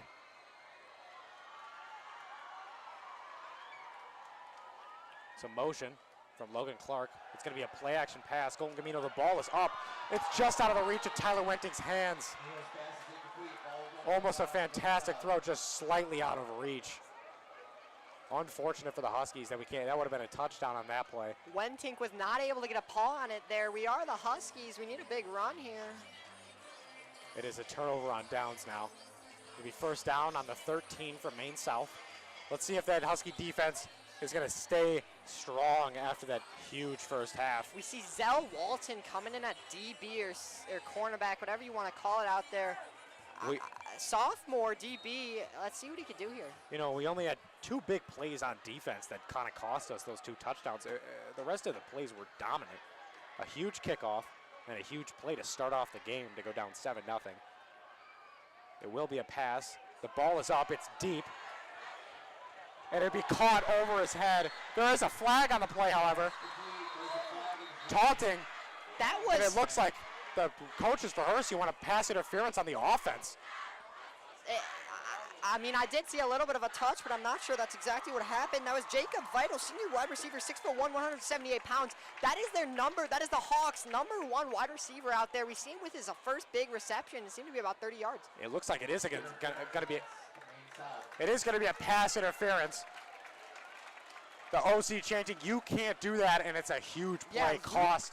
That almost was a pick. Luke Koklanis, the senior DB, looked like he could have caught it there, and then there was a little bit of tugging on the back of his jersey by #4, Jacob Vittel.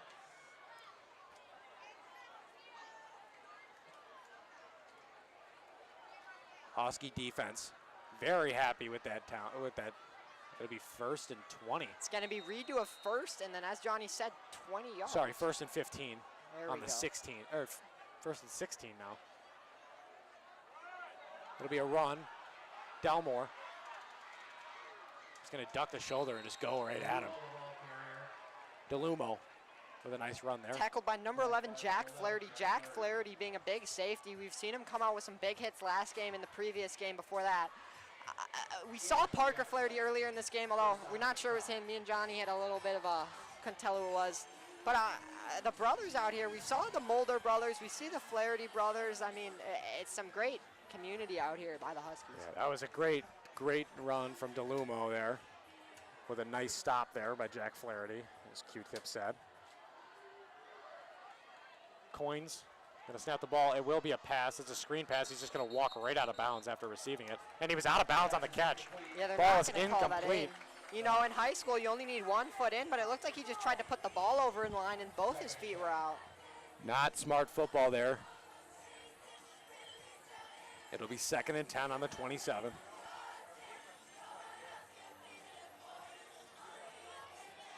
Brandon Jenkins lined up against Vital. Vital, their #1 wide receiver. Brandon Jenkins, our number one cornerback. Absolutely. It's a big head-to-head battle there. It's going to be a run, and he'll be stopped right at about the line of scrimmage. Maybe a gain of 1 or 2, but it's brought down. Absolutely ripped to the floor. That was Johnny Gata on the tackle. Johnny Gata. He's a big kid. Can get some big hits on some running backs. Senior hockey player. Seen him on the on the ice. Hit some guys pretty hard. Believe he's also a lacrosse player. Same with Georgia Caucus, so they've got that chemistry. They're both linebackers, although we did see Georgia Caucus leave the game early. It will be 3rd and 7 here on the 30. Goins is going to get the ball. It will be a pass. He's looking right left. It will be a deep ball, and he's going to be out of bounds. It'll be an incomplete pass. It will be 4th and 7 now on the 30. Maybe a punt here. Could be a punt. They are down 1 possession. Looks third like the quarter, punt. 5 Looks like the minutes special left. teams is coming out for a punt. Does We look did like get that. caught. We did get caught sleeping on a fake last game against Barrington. They got a 1st down on it. They did not score on that drive, however, so it did not hurt us that badly. But I mean, we're hoping we don't get did faked lose here. that Barrington game. It does come down to the interceptions. Not the greatest thing we've seen from Colton last game. The Barrington game threw 3 interceptions, 3 interceptions in the game previous to that.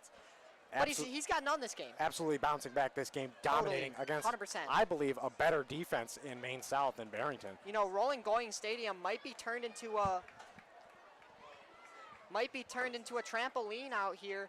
The way that we're able to bounce back, you know. Yeah, we are going to move the camera away from the field as someone is down on the field. Looking for the foam pit out here. Going to do a flip into it. We're just bouncing everywhere. Another helmet off. This is just not ideal. We saw the helmet come off for Georgia Caucus. Georgia Caucus now fully unpadded. It will be 4th and 7 for the Hawks. It looks like the punt team is running out of the onto the field before the injury happened.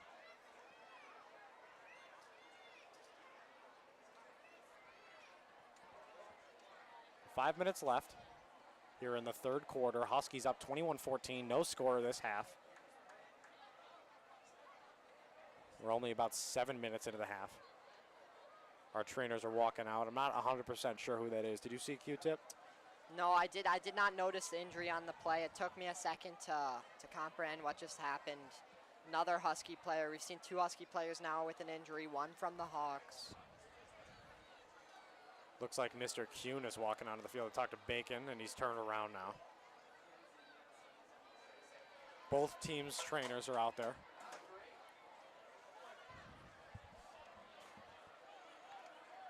He's leaning up now. I think that's Grant Collada.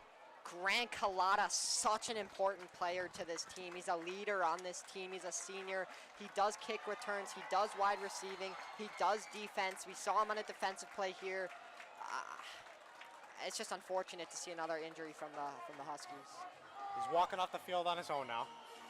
We saw Georgia Caucus walk off the field on his own as well. It's good to see that these Husky players are looking fine out here. We are really needing Grant Collada to stay in this game if we have a shot at winning this. He's a key part of our offense and our defense. 100%.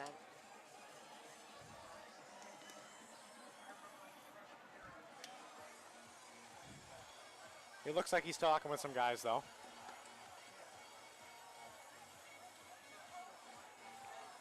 Helmet has not gone back on. This Gonna walk might into be an unfortunate series of events for Grant Collada. He's just gonna walk into the tent here, as the Hawks look like they're gonna punt this ball. Brandon Jenkins in the backfield this time, not Tyler Wenting. Maybe giving Tyler a little break after the last one. Had a nice little return. Brandon Jenkins is gonna let this ball bounce, and it's gonna bounce backwards. They'll call Peter, and it will be a Husky ball on the 23. Grant Collada not coming out of the tent here to play on offense. Who are they going to send him in as a replacement? Luke Casey might come out here. We're seeing Jack Flaherty, actually. Jack Flaherty played wide receiver last year. He was not half bad whatsoever. That's another thing about this Husky team. We got a lot of depth. We got a lot of guys that can come in and fill if someone's out. Logan Clark for running back. We got a lot of receivers. Luke Casey, Jack Flaherty, I mean, as you said. But we got a lot of replacements for this team.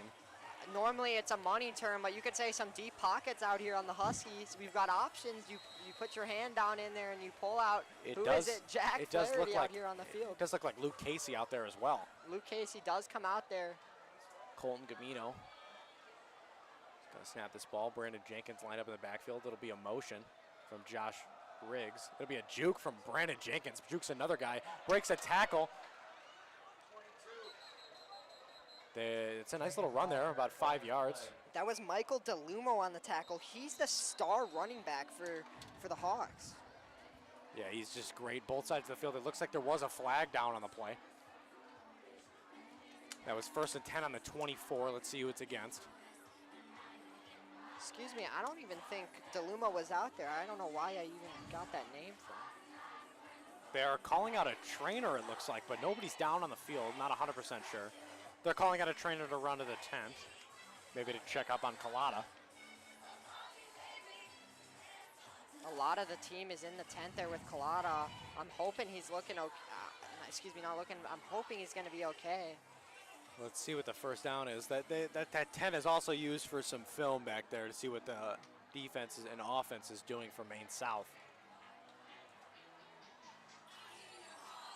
I mean, we saw a bunch of cramps last game. We saw a bunch of cramps the game before. Now we're seeing real injuries. I mean, what can you do for these Huskies? Getting injuries all over the place. They need a break. The penalty will be against the Huskies. It'll be 1st and 20. It'll be 1st and 20 on about the 14. Unfortunate turn of events on that play.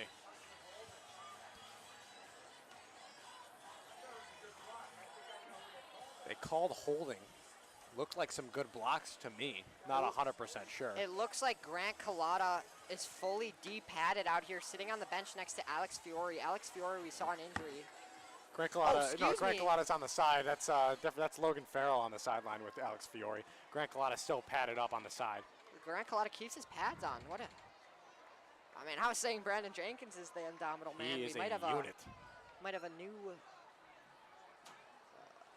runner-up. I couldn't think of a word there. Candidate. That's what I was trying to say. There you New go. candidate. It will be 1st and 20 on the 14 for your Huskies.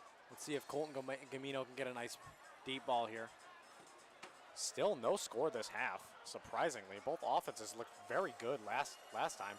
The Hawks held to just 2 big plays. Huskies' defense was dominant last half, and their offense was also fantastic. We got 21 in the first half against an unbelievable Maine South defense.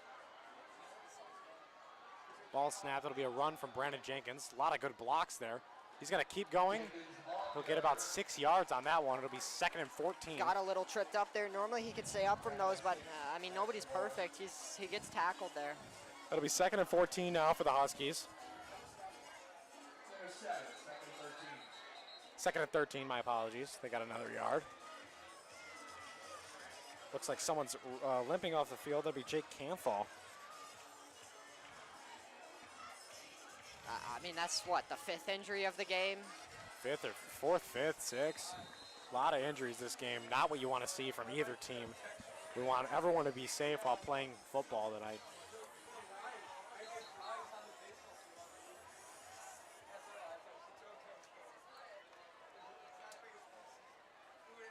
See if Colton can get a nice little pass here. It'll be a motion from Luke Casey. Thought that was Logan Clark for a moment.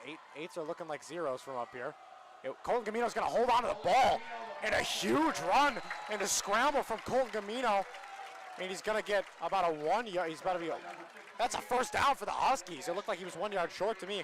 But a great play from Colton to make it. Looked like he got hit pretty hard. He was down for a second, but he's back. A huge play from Colton Gamino. After having 1st and 20, they get 2 plays and they're out. A 13-yard rush for Colton Gamino. Yeah, you know, these Huskies this season are used to big hits. Last season we lost Will Nolan, 6'6", 200-something pounds, big dude. He was able to give out the hits. Now our team's looking a little bit smaller like person-wise, like size, yeah. And we're able to take these hits. Will Nolan now playing in Iowa. Jenkins is going to get about 3 yards on that play. Will Nolan now playing in Iowa. We had a few guys go to some colleges. We had Carson Grove go over to Northwestern. Will Nolan go to Iowa. I think that's about it. I mean, you said a couple. That was a couple. Not 100%. You know, maybe there's one more I'm forgetting. I just can't remember for some reason. I mean, we had Reese Setterson. We had excuse me, I'm blanking. There were a lot of pretty Nasir McKenzie back there. Nasir McKenzie. We had a lot of guys last year. I believe only 2 played in college, or playing in college now, though. I could totally be wrong, though. Some of them might have been a walk-off. The Husky team was walk-on, excuse me. The Husky team was very impressive last year. It'll be a play action. The ball is up, and the ball is slipped out of the hands of Logan Clark, who already has 2 touchdowns on the night. That's not like him at all. We'll see what happens in this next play. It'll be 3rd and 7. Agent Zero not able to get another snag out there. It'll be 3rd and 7 on the 38.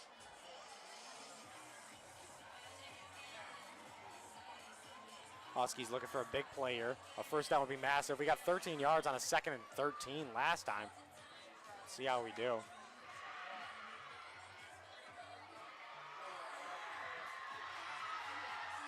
Orange Crush getting loud. The girls flag football team coming back from a win, it looks like. Getting real excited in the stands. Motion from Josh Riggs. There'll be a run to Brandon Jenkins on 3rd down here. He's going to get a first down to keep going until he runs out of bounds at exactly at the 50, it looks like. Fantastic run. Number 22, Michael DeLumo. DeLumo we've seen having an impressive game so far. I mean, force him out of bounds there. If he doesn't force him out of bounds there, that could be a touchdown. If he gets past one more guy, he's gone. 100%. It'll be 1st and 10 at the 50-yard line.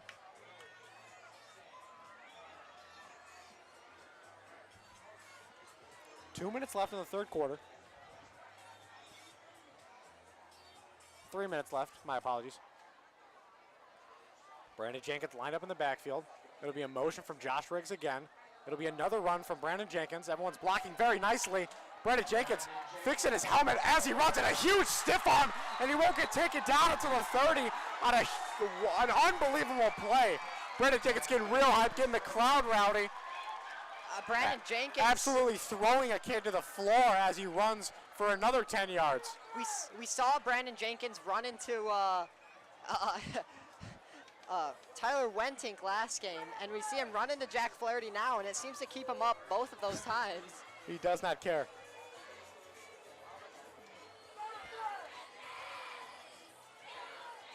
Looks like another guy's down on the field. We'll hope this is just a cramp. A gain of 19 for Brandon Jenkins, and that's a first down. USA night for the Orange Crush. Everyone's wearing red, white, and blue. We got an American flag down there, as well as the orange and white Husky colors. I mean, 6th injury of the game. I forgot about Gus Damon as well, now playing at Dayton. That's Gus another guy. Damon was a big player last year. Gus Damon, a huge guy. I'm pretty sure his younger brother still plays here, right? Aaron Damon is on the roster, I believe. I'm not 100% sure which number. We could try to look for him in this downtime. We see number 9 walking off the field, Mateo Jelenkovic. He had a couple big plays this game. Unable to find Aaron Damon.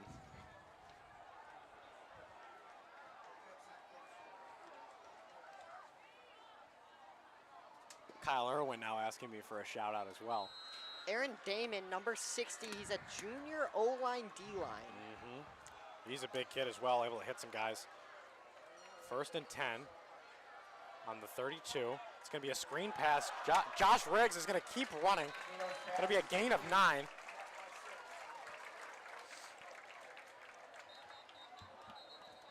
Looks like the same guy is going to be down again. Yeah, hopefully it's just a cramp again.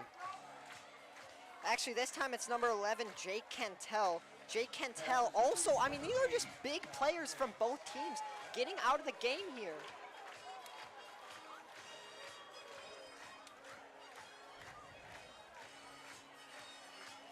We're going to move the camera away now.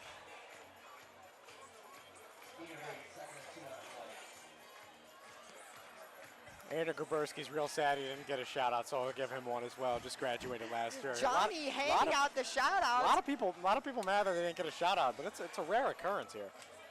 It looks like it is just going to be a cramp for Jake Canthal. You know, speaking of your shout outs, going to give another shout out to my brother. His birthday last night. Happy birthday, Dane. He's watching all the way from Nashville. My mom's there with him, visiting him in Nashville. He's getting married in about a month. Really? Yeah. Congratulations. The crowd is going crazy with the YMCA right now. Whole girls flag football team is making a circle right by the Orange Crush. Jake Cantel able to get up here. He's limping off the field. I hope he's going to be Looked like it was just a cramp. They were just stretching out that hamstring. Oh, yeah. We'll hope he's all right and able to come back in this game. Great player for Maine South. There's 2 minutes, 27 seconds left in the 3rd quarter here. Huskies up 21-14.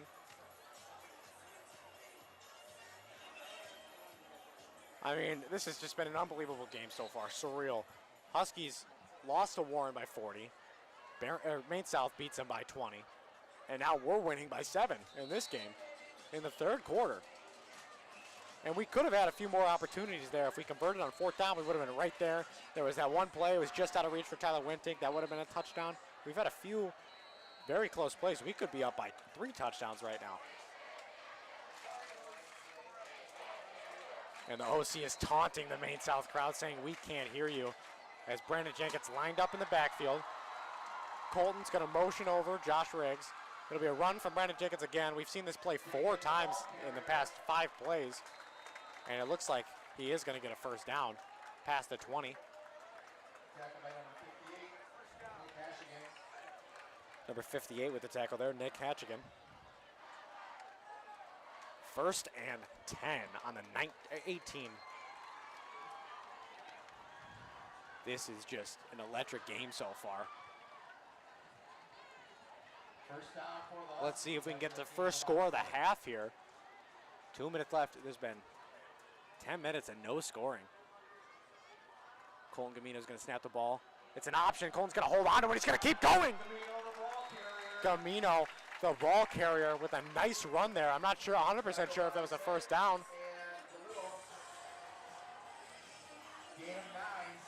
He stopped. It'll be 2nd and 1 on the 9 after a nice run there from Colton Gamino. Scrambling fantastically tonight. Able to dodge some tackles, able to get around some guys and get some throws off tonight. Very mobile quarterback back there.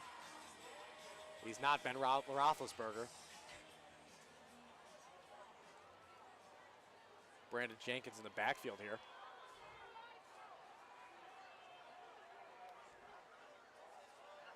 Jack Flaherty lined up as the X. It'll be a motion now from Luke Casey. Got some subs in this game. It'll be a run. Brandon Jenkins on the outside. He's gonna get down, but there is a flag on the play. Jenkins. That was a 2nd and 1. Let's see who this flag is against.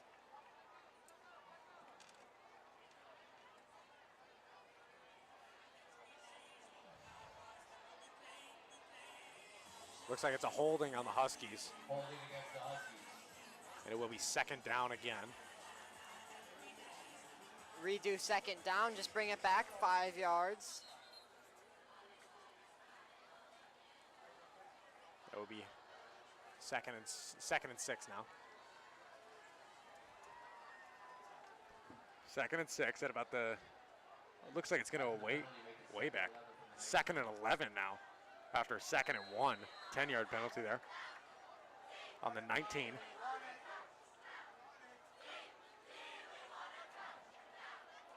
People in the booth want to run here. Brandon Jenkins ready to go, ready to plow through some guys.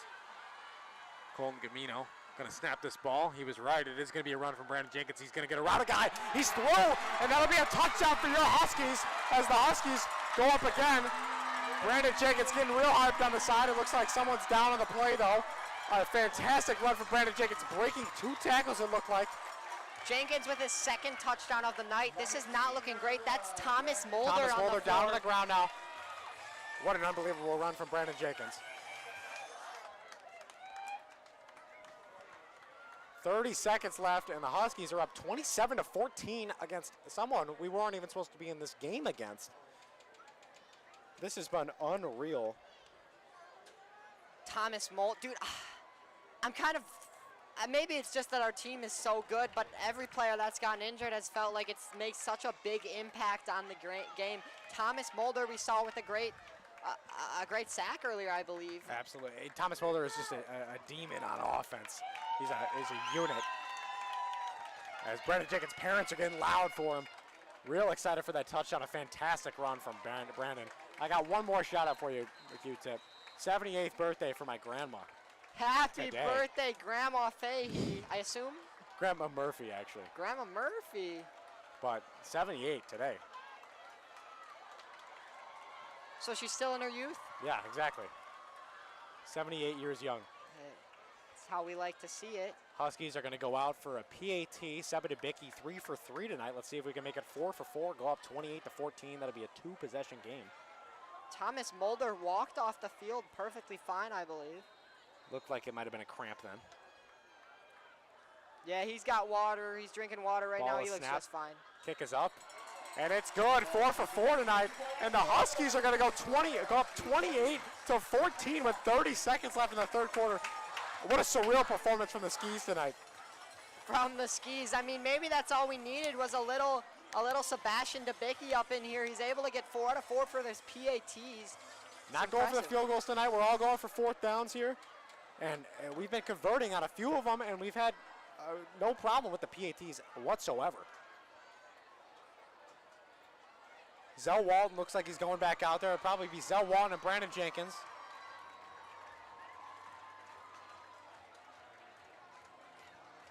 Nick Alquist going out there to get a little block there for Zell or Brandon. Some Bruno Mars blasting. The Huskies look hyped. I haven't seen a single person leave this game yet. I don't know how you could leave this game. A huge upset it would be if we hold on to this lead. I mean, we've got a 2-point possession lead. Coming out to kick here is Chase Reese. I mean, hopefully we can make it 3. I'm hoping they'll get another little fumble here. Whatever happened last time, it looked like it just hit his knee last time, and excuse me, Luke Koklanis was able to recover it. Maybe he might again. Chase Reese with the kick. When I went to that practice, I've never seen someone so hyped for a game against such a big opponent. Tom Nelson was ready to go, real excited, hyping up his players. Great coach, great head coach. I mean, what a sky ball there from Chase Reese. All of our players immediately on this guy. Looks like there was a bit of a block. He's gonna run about to the 40 before he runs out of bounds. He's gonna get pushed out there by the kicker, Chase Reese. Chase Reese with a nice hit. Looked like someone tripped and fell.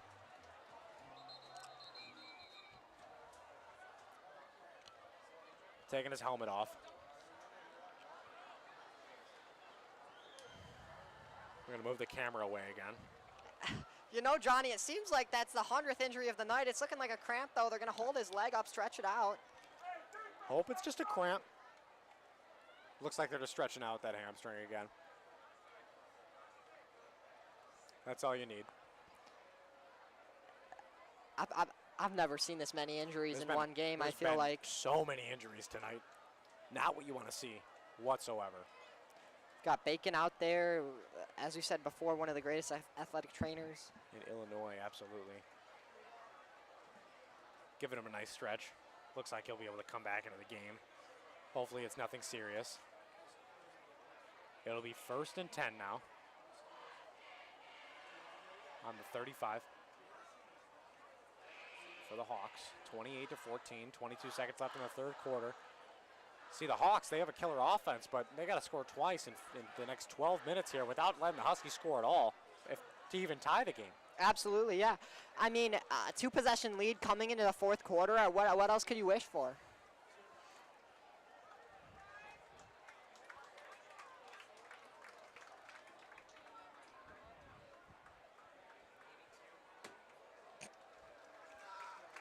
Johnny seems to have hit the scoreboard camera. That's number 80, Josh Riggs. Looks like he's going to be quite all right. I might have bumped into the scoreboard. We can't see the time. There is 22 seconds left in the game. I was told that that's going to bump down my grade point average by 1 every time I do it. So now I'm at a C+ in my class, apparently. I mean, That's dude, what I was just Josh told by a Riggs, teacher. Every player that's getting injured out here, one after another, important. Now fixing the clock. Thank you, Emily. Durkin producing. Ball will snap by Goins. It'll be a pass and a nice hit. It's going to be a broken tackle. They're going to be it's about an 8 yards. We have 13 seconds left in the half. Or in the quarter, my apologies.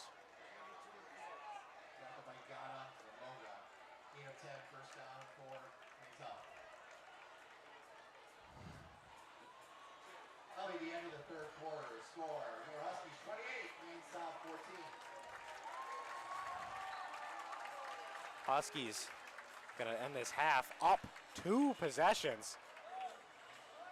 I mean, yeah, end of the third quarter, up 2 possessions. What else could you wish for here? It's really unfortunate that so many players have been getting injured on both sides, let alone just the Huskies. It seems like we've had about 3. I see 2 players with no pads on the bench. Grant Collada, no helmet.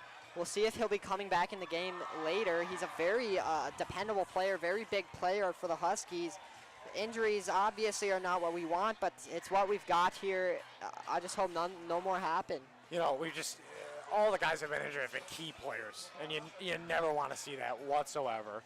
There's been some key players on Maine South that have even gotten injured tonight, but it looks like they're able to come back in the game. Nothing too serious where they have to come out of the game indefinitely. Thomas Mulder is going to be out of the game right now. Thomas Mulder, Josh Riggs, Grant Collada, Georgia Caucus. I don't know what it is this drive. I'm thinking Nick Alquist sack on this drive. That's Really? just what I'm thinking here. And I'm seeing another Hersey player that I can't identify right now on the bench with no pads.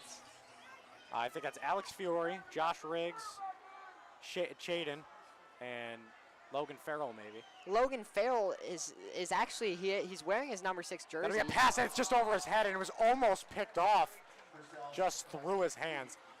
So Not a good pass, way over his head. me and Johnny could not identify the last player. So sorry for forgetting who it is. Got a shirt over his head. Yeah, he's got a shirt on his head, so we can't really see who it is.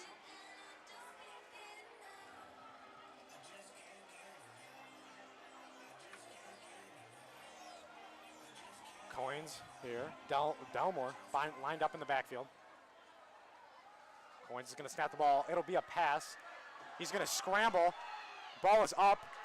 And a nice hit there from Zell Walton. Catching that ball is number 8, Mason Patras. We saw him with an injury earlier. He's able to come back on the field. Zell Walton gave him a nice hit there, though. 11:46 left in the whole game. Huskies up 2 touchdowns. I just want to point out Grant Collada has re-put his helmet on. We might see him in this game, and that might change things for the Hawks pushing play here. You know, a lot of people thought we had a chance at this game, but it would have been a close one. We're up 2 touchdowns. This is totally unexpected from most watchers. As Goins is going to snap this ball, it snaps a little bit high. Ball is out to number 3. He's ran out of bounds by Luke Koklanis. Luke Koklanis tackling Joey Naughton there. Joey Naughton, he's a wide receiver too, but it kind of seems like he's the wide receiver 1 this game. Maybe it's just because we've got Brandon Jenkins on there, wide receiver 1, Jacob Vittel. But, I mean, Joey Naughton having a great game. Just like the Huskies, they got a few guys they could throw to. Maybe not even as many. We got a lot of guys on the bench as well that can come into a game and play well. DeLumo lined up in the backfield. Goins is going to get the snap. He's going to scramble left. And he's going to dodge a tackle, number 3, and he's going to get hit from behind by Nick Alquist with a big hit. They hit bringing him Joey down. Naughton again. I mean, as I just said, Joey Naughton seems to be kind of making his way up the rankings here. He might be their wide receiver 1 by next week. Nick Alquist with a big hit after the first down. It'll be 1st and 10 on the 22 for the Hawks, 21. 14-28 is the score. 11 minutes left in the game. It's going to be a pass from Goins. He's going to scramble out right. We got a guy on him. He's going to break a tackle. We got another guy on him. It's going to be a sack. There will be a flag on the play, though. The first touch there was Connor Moga. Then it was Logan Clark able to secure the sack. There is someone down in the play as well. Logan Clark with a nice hit. Having a great game tonight. Nice sack. Thought it could have been Nick Alquist, which is what I thought it would have been.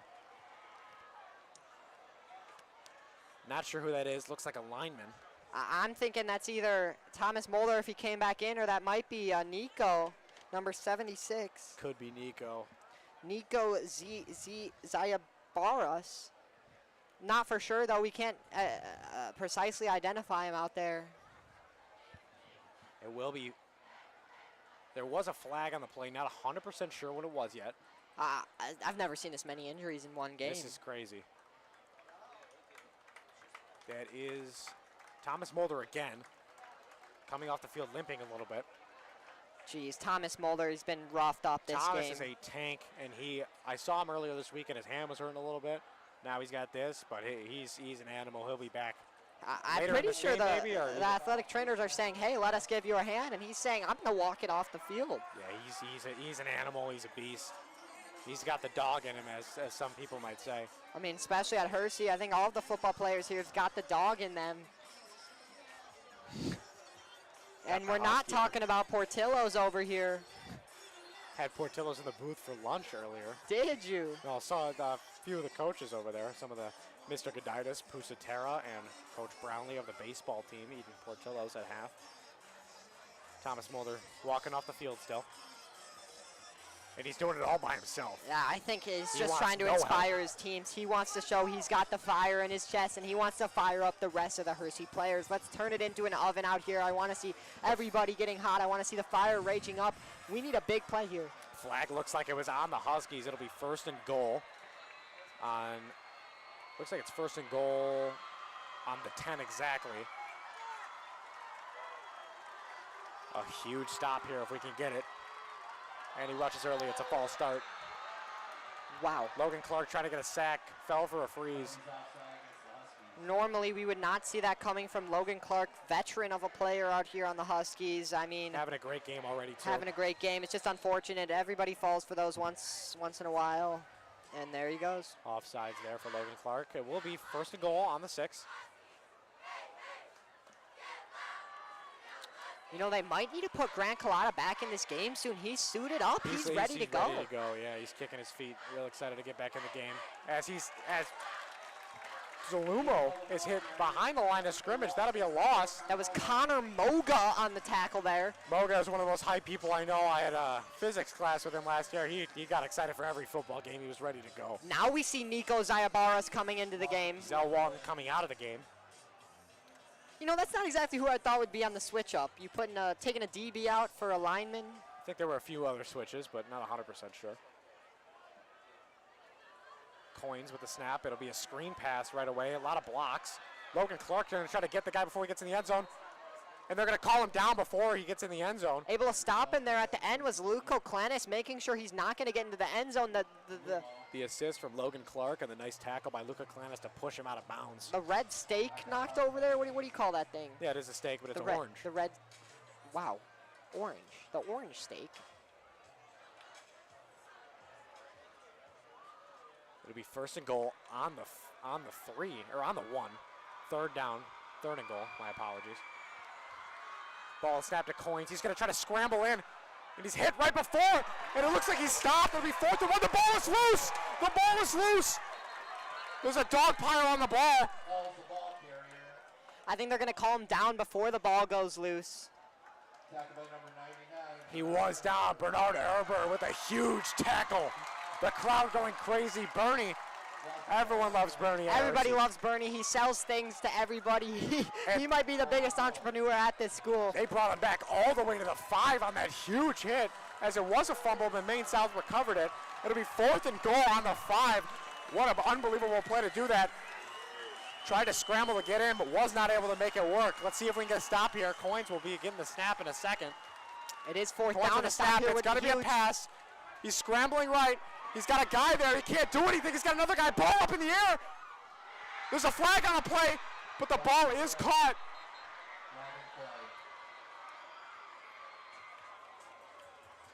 I mean, what great defense there from Luco Clanis. The ball just gets threaded right through his hands. There's nothing he can do there. Wide receiver able to make a great catch there. And it's going to be a stop. That's a pass interference on the offense. Okay, that's what I was just talking about. It looked like Luco Clanis had his ball. His arms were pulled away from it. I guess I didn't say that, but I was just saying I thought his hands were on the ball there. And it's going to be 4th and I believe 10 or 4th and goal from the 15 or 10. That is unbelievable. The Huskies not letting him score. 8 minutes, 36 seconds left in this game. Huskies up 2 touchdowns. A stop here would be unbelievable. Monumental here. That's the word I was looking for. It will be 4th and goal on the 10, or on the 15, the 20. It'll be 4th and goal on the 20. I mean, they're going to need a passing play here. I don't think they're going to run this. There's just no chance. Hersey DBs, some of the strongest DBs in the MSL. I mean, I don't see it looking out good out here for the Hawks. This is exactly what the Huskies needed. The ball is going to be snapped to Goins. Goins is scrambling right. He's going to have to scramble. He's going to have to get in on his own. And he's a fumble. The ball is loose, and we're going to number 4 is going to jump on top of that. Connor Moga with the fumble grab. That's huge for the Huskies and a big stop. The crowd's going crazy. I'm smelling an upset, Q-Tip. I'm smelling an upset. A huge fumble, forced fumble. Connor Moga's going to grab that ball. It'll be 1st and 5, 1st and 10 on the 5-yard line. That is massive. Unbelievable. Connor Moga's been having some great sacks. What a great linebacker in Connor Moga. We see him at number 4. All the numbers below number 10, by the way, are the numbers that get voted by the team for the players who they think who the players they think deserves it the most. Yes, definitely the captains. Usually seniors. There's 1 or 2 juniors, I believe. Yeah, there's Brandon Jenkins and there's Luke Casey. That's one of the best defensive plays I've ever seen, to force out that fumble and get that ball. It'll be first and 10 at the 5 for the Huskies. It'll be a run from Brandon Jenkins. He's going to try to break outside, and he's going to be stopped. It looks like short. I don't know why they're going for that play there. Why would you go for a run when you're 2 yards from the end zone behind you? You don't want to throw a pass, because then that would be a safety if they get a sack on that play. So you don't want to go a pass. Maybe just try to get a run to cut through, get some yards, and then punt it away.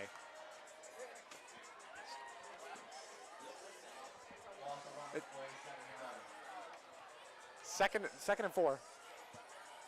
Second and 11. Second and 11, I apologize. There's a bug on Johnny. People are freaking out about it. Doesn't seem to be affecting anything. I felt it touch me. I don't know where it went, though. It'll be a run for Brandon Jenkins again. He's in the end zone. And it looks like it's a safety. Brandon Jenkins is tackled in the end zone. Maine South is going to get the ball and 2 points. That is what I was worried about there. I did not think that I just didn't see that going well. Running plays back there. I know you said what you want it was probably more of a better situation to go for a run, but I just didn't think so. Thomas Mulder's back in this game again. 28-16. Thomas Mulder able to come right back into the game. He does not care about his body. He cares about this team. He wants to win. It's now 16-28, Maine South ball. Boy, is Thomas Mulder an inspiration for these Hersey Huskies. That safety is just not what you want to see. Not at all. Even if you have to punt it, they're in terrible field position. They don't get those 2 points. That's probably the worst scenario you could have had there, unless other than like a pick 6 or a scoop and score from Maine South.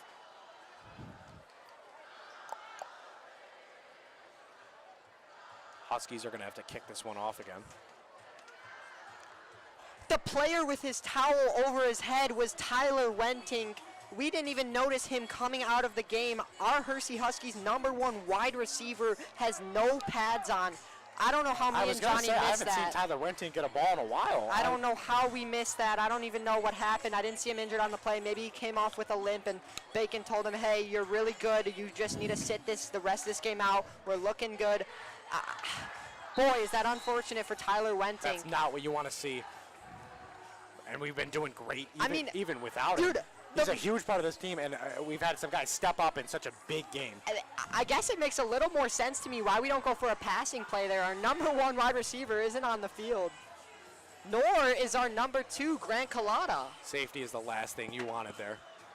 Chase Reese going to kick this ball off. 7 minutes left in the game. Maine South still down 2 possessions. Kickoff looking way deeper than normally. That's because of the safety. Yep. Chase Reese does have a boot, though. Let's see if he can just kick it way past these guys. He might just go for a sky ball, though, although that's probably not ideal considering how close they are. Anything but a kickoff return touchdown. They've had 2 big plays, and then they had the safety. That's all they have this entire game on offense. Their offense has not been as good as we thought they would be. And a squib kick from Chase Reese. That ball's going to bounce at the 40. Grabbed at the 40 as well. 36 is going to get it. That's Matthew Schleinart, the brother of JJ, the kicker. It doesn't seem to be that way. Matthew Schleinart, a sophomore. JJ Schleinart, a senior. Nick Jalaka on the tackle.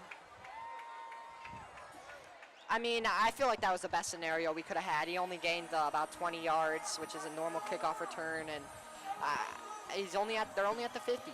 As long as we don't have that stop, as looks like someone's running on the field to get the thing off, the kickoff holder off the field before the play starts. That's Ben Meek. What an inspirational kid right down there. Goins throws the ball. He's going to run out of bounds. 7:20 left in the game.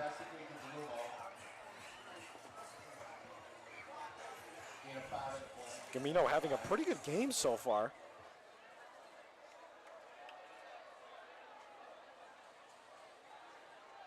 Yeah, Gamino with 0 interceptions this game. He averaged 3 at the beginning of the Goins is going to throw a little flat route as he's, I'm not sure who caught that, but he's ran out of bounds.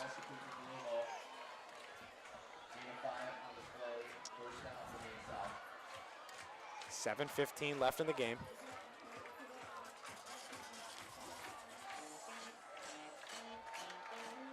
Let's hope we can get this Husky offense back out and bounce back after that safety. If we get a stop on these 4 downs here, that'd be very nice. Maine South pretty much needs a touchdown. Goins is going to grab this ball. He's scrambling left. The ball is thrown. It looked like a holding on the play. Number 3's got to catch that and juke a tackle as he's taken down right at about the 6. Number 3, Joey Naughton again. I mean, I really expected Jacob Patel to come out here, but it does seem like he might have been injured. He hasn't been on any of these big plays. And Joey Naughton able to step up here. He's got some great yardage. What impressiveness. Nice first down there. I believe Joey Naughton also had their touchdown on the kick return. Goins is going to snap, look right. Ball's up in the air. 3's going to juke another tackle. And he's got to get in for a touchdown. Joey Naughton in for his 2nd touchdown of the game. I was just talking about how impressive he is playing. This is unbelievable.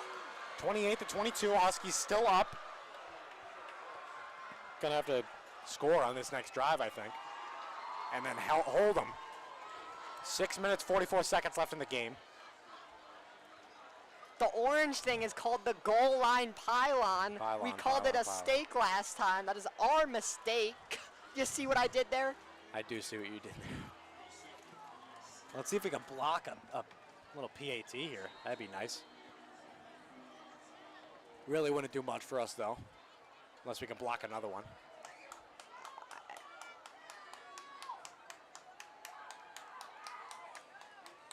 JJ gonna go for this kick. And it's gonna be a boot right up the middle. Yeah, I mean, it'll be 23-28 now. The Hawks closing this in, only a 5-point game now. If the Huskies get stopped, this could be very, very, very bad. Huskies just need to get a score here. Field goal would work. Put them up 8. They'd have to go for a 2-point conversion to tie the game and send it to overtime. Any ways of getting points right now would work.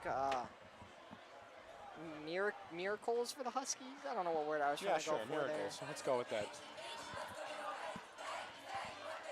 Zell Walton running out there to return the kick. Brandon Jenkins also going back there. JJ gonna go for another kick here. Orange Crush still loud. They think they got this game in the bag. I think Huskies can pull this one out as well.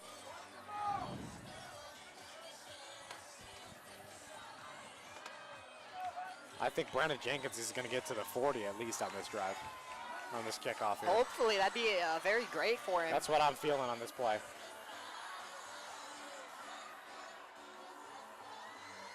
JJ setting up his kickoff. He's going to start going. He's going to start going. And the kick is going to head towards Brandon Jenkins, or Zell Walton, but it's going to go way deep in the end zone for a touchback. Yeah, you know, if Brandon Jenkins got out to the 40 there, that could have been a new high, long reception for him. His longest is 29 yards. Brandon Jenkins is a demon on the. He's just one of the fastest kids on this squad. Let's see if the Huskies can drain some time here, maybe get a score as well. Wouldn't make the stop so crucial to their victory. Huskies winning a game that they were not supposed to be in right now. 28-23, 60 minutes, 44 seconds left. Colton Gamino coming out there with Brandon Jenkins. I think that's the safety is one of the few plays where Brandon Jenkins has lost yards his entire game, which is quite unfortunate. I mean, he is a running back. Running backs are always going to lose yards every game. It's inevitable. Colton Gamino is going to hold on to that on the option. It looks like he'll stop right at the line of scrimmage. 2nd and 10 on the 20. A turnover is not what you need here.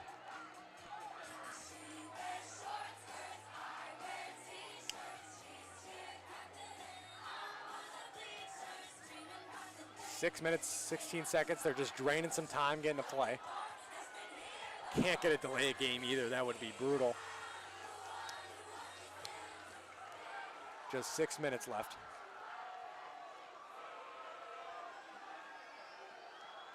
Colin Gamino's going to motion over Josh Riggs. Ball's handed off to Brandon Jenkins. He jukes a tackle. Trucks a guy. Looks like he's going to get about 5 yards on that run. Going to be 3rd and 6. 3rd and 6 on the 24. 3rd and 7 on the 23, my apologies. Huskies need a first down here. Absolutely necessary to their victory here, I think. Giving them the ball on the 30 would not be good. Defense has been great tonight, but this Maine South offense is just dominant. I mean, we've seen Almost Tyler every team they Wentink play. out of the game. They've been giving Brandon Jenkins the ball a lot more. They're going to need a big receiving play here, but Tyler Wentink out, Grant Collada out, the top 2 wide receivers out of the game. What can Colton do here? Motioning over Luke Casey. It's a play-action play. Ball is up to Logan Clark, the low show, and it's going to be a first down for the Huskies. And Logan Clark is laying on the ground, and he's going to get right back up. He was just making sure he didn't lose the ball. I think he was just protecting the ball there. Making sure he didn't lose it. That's a first down for the low show.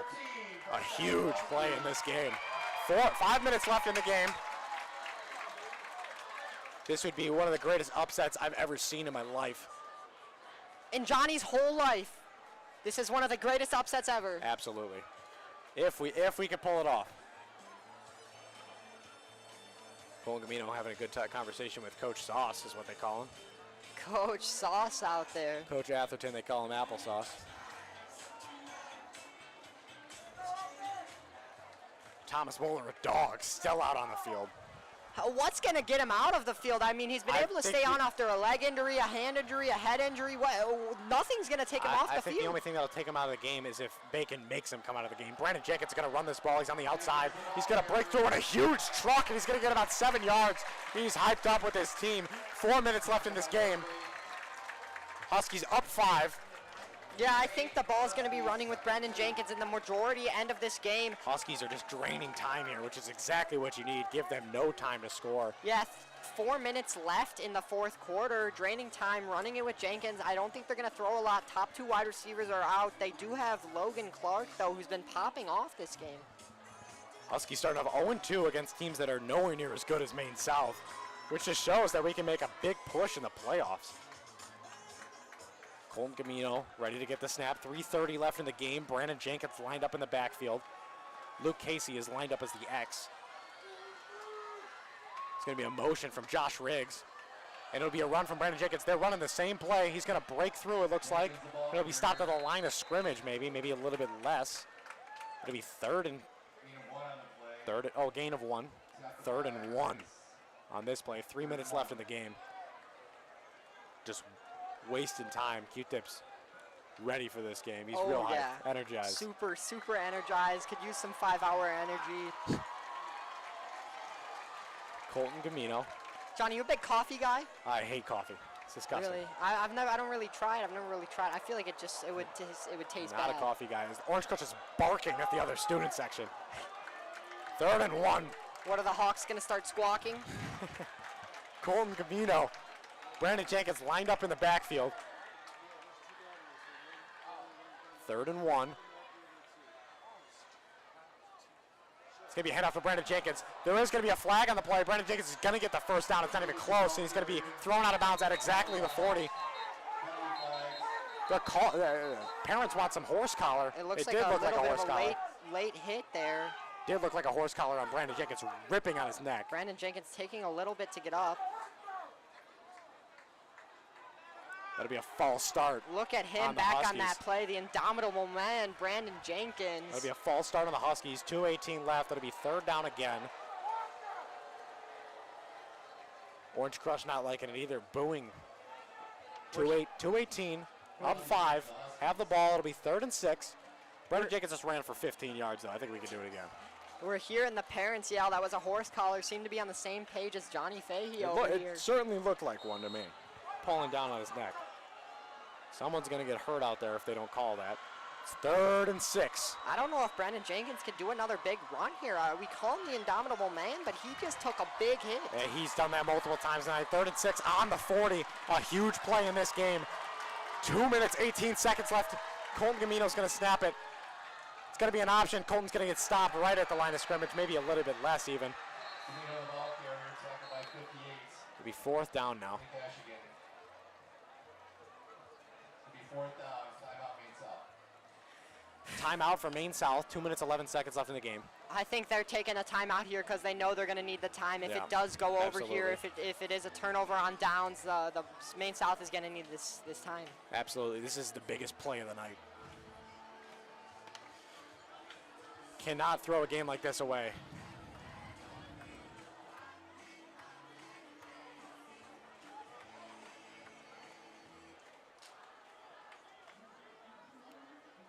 (28-23), 2 minutes 11 seconds left.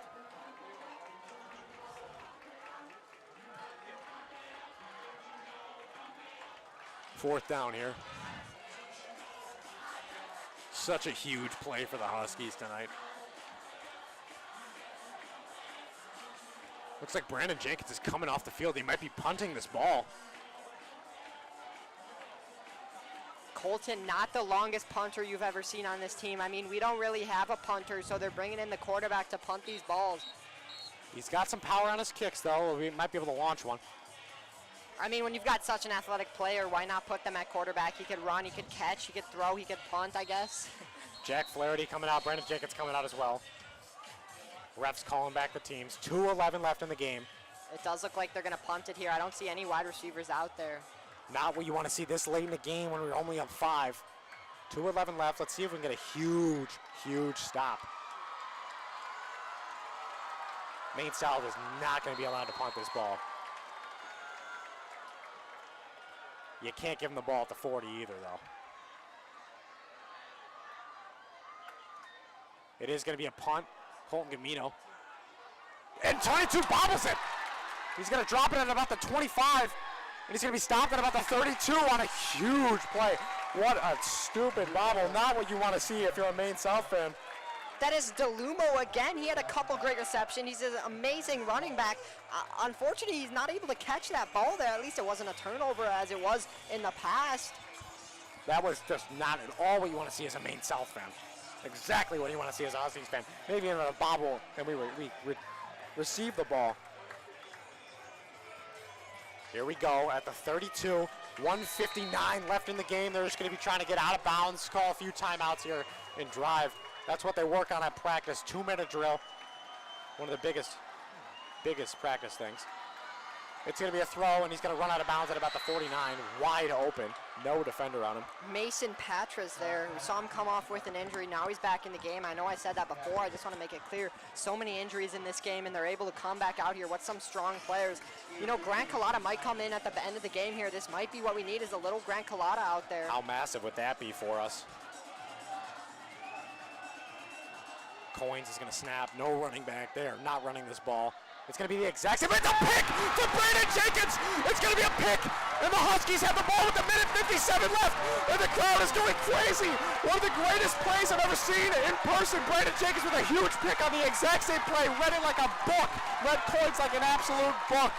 Oh my God. Brandon Jenkins, 4 interceptions last season. He is our interception leader. Brandon Jenkins comes out with another interception in the 3rd game of the season. Brandon Jenkins, what a crazy player. We saw him get absolutely hammered before. He's able to come back out. He gets the interception. Also, I just want to make it clear, Grant Collada was out on that play. We did have a strong safety in there. What some amazing players the Hersey Huskies have to bring to this game. I mean, Brandon Jenkins has to be the player of the game. A huge pick. Some of the best runs I've ever seen. He's playing unbelievable tonight. Probably his best game of the season. Absolutely. That is exactly what he needed. He's going to run his average yards up to 200. This kid is insane. And we're just going to have to run this ball out. Brandon Jenkins with a truck. And Maine South looks like they're calling a timeout. Jenkins going to end this game with an interception. He's also going to end this game with running out the clock. Brandon Jenkins, such an amazing player. I think they're just going to keep running it with him. Why throw it here? He's having an amazing game. Maine South with only 1 timeout left. I think we're going to have to get one more first down before this game is officially over. 100%. If Maine South gets an interception or something else here, it could totally happen considering it just did for the Huskies. Then it would not be very ideal. Maine South can still go down the field. We saw them with an 80-yard touchdown earlier at the very first play of the game in the first, what was it, like 17 seconds? Yeah, I think it was about 17 seconds of the game they had their first touchdown. Colton Gamino with an unbelievable night. We've had so many injuries, and we're still dominating this team who was supposed to dominate us, and we're up 5 with the ball with a minute 41 left. Second and 9 on the 50. Or second and 9 on the 48.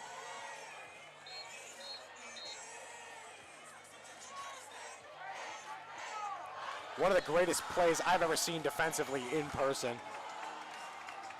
I mean, last season I saw all 4 of them. Not all 4. I think I saw 3 of them. One of them was an away game. And it was just, I mean, this Brandon Jenkins is an amazing player. The OC yelling, "This is our house." Showing dominance here. Brandon Jenkins makes that clear. Colin Gamino's going to snap it. It's a handoff to Brandon Jenkins again. Why switch it up? He'll be stopped right behind the line of scrimmage. 1:33 left of the game. Clock is running down. Maine South not going to call a timeout here. Maine South might get the ball again if we don't get a first down on this next play. Grant Collada coming back onto the field here. That's our wide receiver too. We might have a throwing option now. I think that's why they're bringing them. We saw Tyler Wenting out. That's wide receiver 1. Grant Collada, as I just said, wide receiver 2. We might see a big play here from Grant Collada. 1:12 left in the game. 1:08 now. Clock is running thin for Maine South. Even if they do get the ball, this would be an unbelievable comeback. Huskies ready to go. They're getting hyped. Brandon Jenkins tapping helmets with number 55, Sal Marabati, a senior leader on that line. 47 seconds left. They're going to call a timeout here. Huskies call a timeout. 46.5 seconds left on the clock. Huskies asserting dominance in rolling Goins Stadium tonight. A first down here would seal this game. Absolutely, this game is over. 100%, especially if, as you just said, a first down. Even if we don't, I think we're going to go for it for 4. There might be 20 seconds left on the clock. Honestly, and I don't think Maine South will be able to do anything. That's what I'm saying. Like, the time left on the clock, I don't think Maine South's going to be able to do anything, and even if we can't convert here. Maine South is in shambles right now. Probably thinking that this was going to be an easy win, preparing for maybe even next week, and they're coming in here, and they're not even giving us a show. Yeah, Huskies dominating. We saw the Huskies start off with a rough start. Maine South getting that touchdown 17 seconds into the game, and then Maine South getting all cocky. They're like, oh yeah, we already won this game, and then boom. Here come the Huskies. This is our house. You know who's here. It is the Hersey Huskies.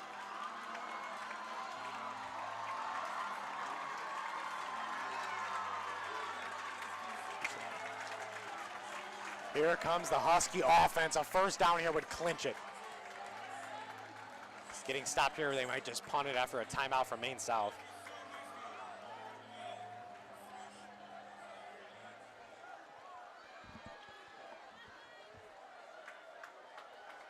Refs having a conversation here. Grant Collada, Josh Riggs coming back in, wide receiver 3. Luke Casey out there, Logan Clark out there, Brandon Jenkins. Still have a strong receiving core, even though Thomas Mulder's not out there. I know he's not a receiver, but he's a big player on the O-line. And we're not seeing Tyler Wentink out here. I am so excited for this. I can't even believe we're this close to winning a game against Maine South.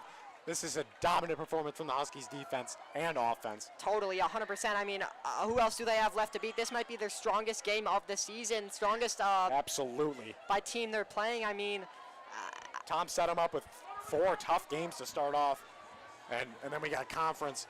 This game would mean we only have to win. We don't have to win every game in conference. We can lose one. This is a game to get us into the playoffs, considering they beat Warren and Warren beat us, and Maine South. This truly shows that Hersey has a shot at making a big, deep playoff push. 100%, 100%. Speaking of deep things, the Hersey roster is very deep. With all of the players that we have so many different options, whether Tyler Wenting comes out and then we bring Luke Casey in. We're a deep roster. We have many players that are not replaceable. Very good players out there. Looks like both head coaches are out there talking with the refs right now. I'm not sure what the issue is. Huskies might have been trying to take a knee, and the other team's saying, hey, no, there's still more time on the clock. I don't really know. Maine South coach not happy.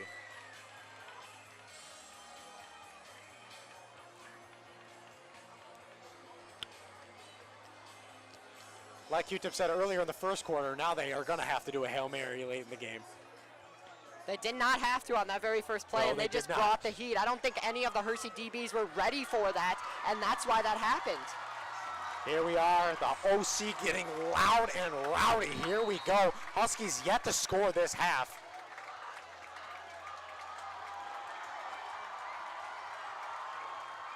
Colin Gamino's going to scramble left. He's got an open guy, and that's going to be a first down, and the Huskies are going to win the game after a truck. That's Grant Collada. Grant Collada with a injured huge earlier in truck. the game. And it looks like we're just going to knee out this game, and it's going to be over.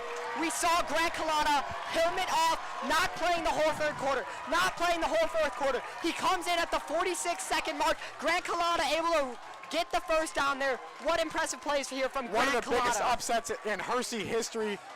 This is unbelievable. It looks like we're just going to knee out and run the timeout. Brandon Jenkins getting real excited. The whole OC is getting hyped. It looks like people are leaving somehow. Well, we won this game, Johnny. You want to get out of here. There's going to be so many cars in this thing. In the parking lot. It's going to be hell to get out of. What an impressive play here from the Hersey Huskies. And we're going to take a knee, and this game is over. The Huskies beat Maine South Hawks in one of the biggest upsets in Hersey history after the Maine South Hawks beat Warren by 20, Warren beat us by 40, and we come back and we kill Maine South tonight on 100%. defense and offense. 100%. What a big win for the Hersey Huskies. Unbelievable. They're the underdogs. This was not expected to happen. This is an upset, as you said. This is just unbelievable. Orange Crush going crazy. Johnny Fahey going crazy. Everybody is off the stands. Everybody is at the fence. They want to see these Hersey players come congratulate them. This is unbelievable. I can't believe what I watched tonight. Anyway, guys, this was another Hersey Dispatch Game Day broadcast. I'm Quinton Bursch. Co-announcing the game with me was Johnny Fahey. On producer was Emily Durkin, and on camera was Mateo Valera Morales.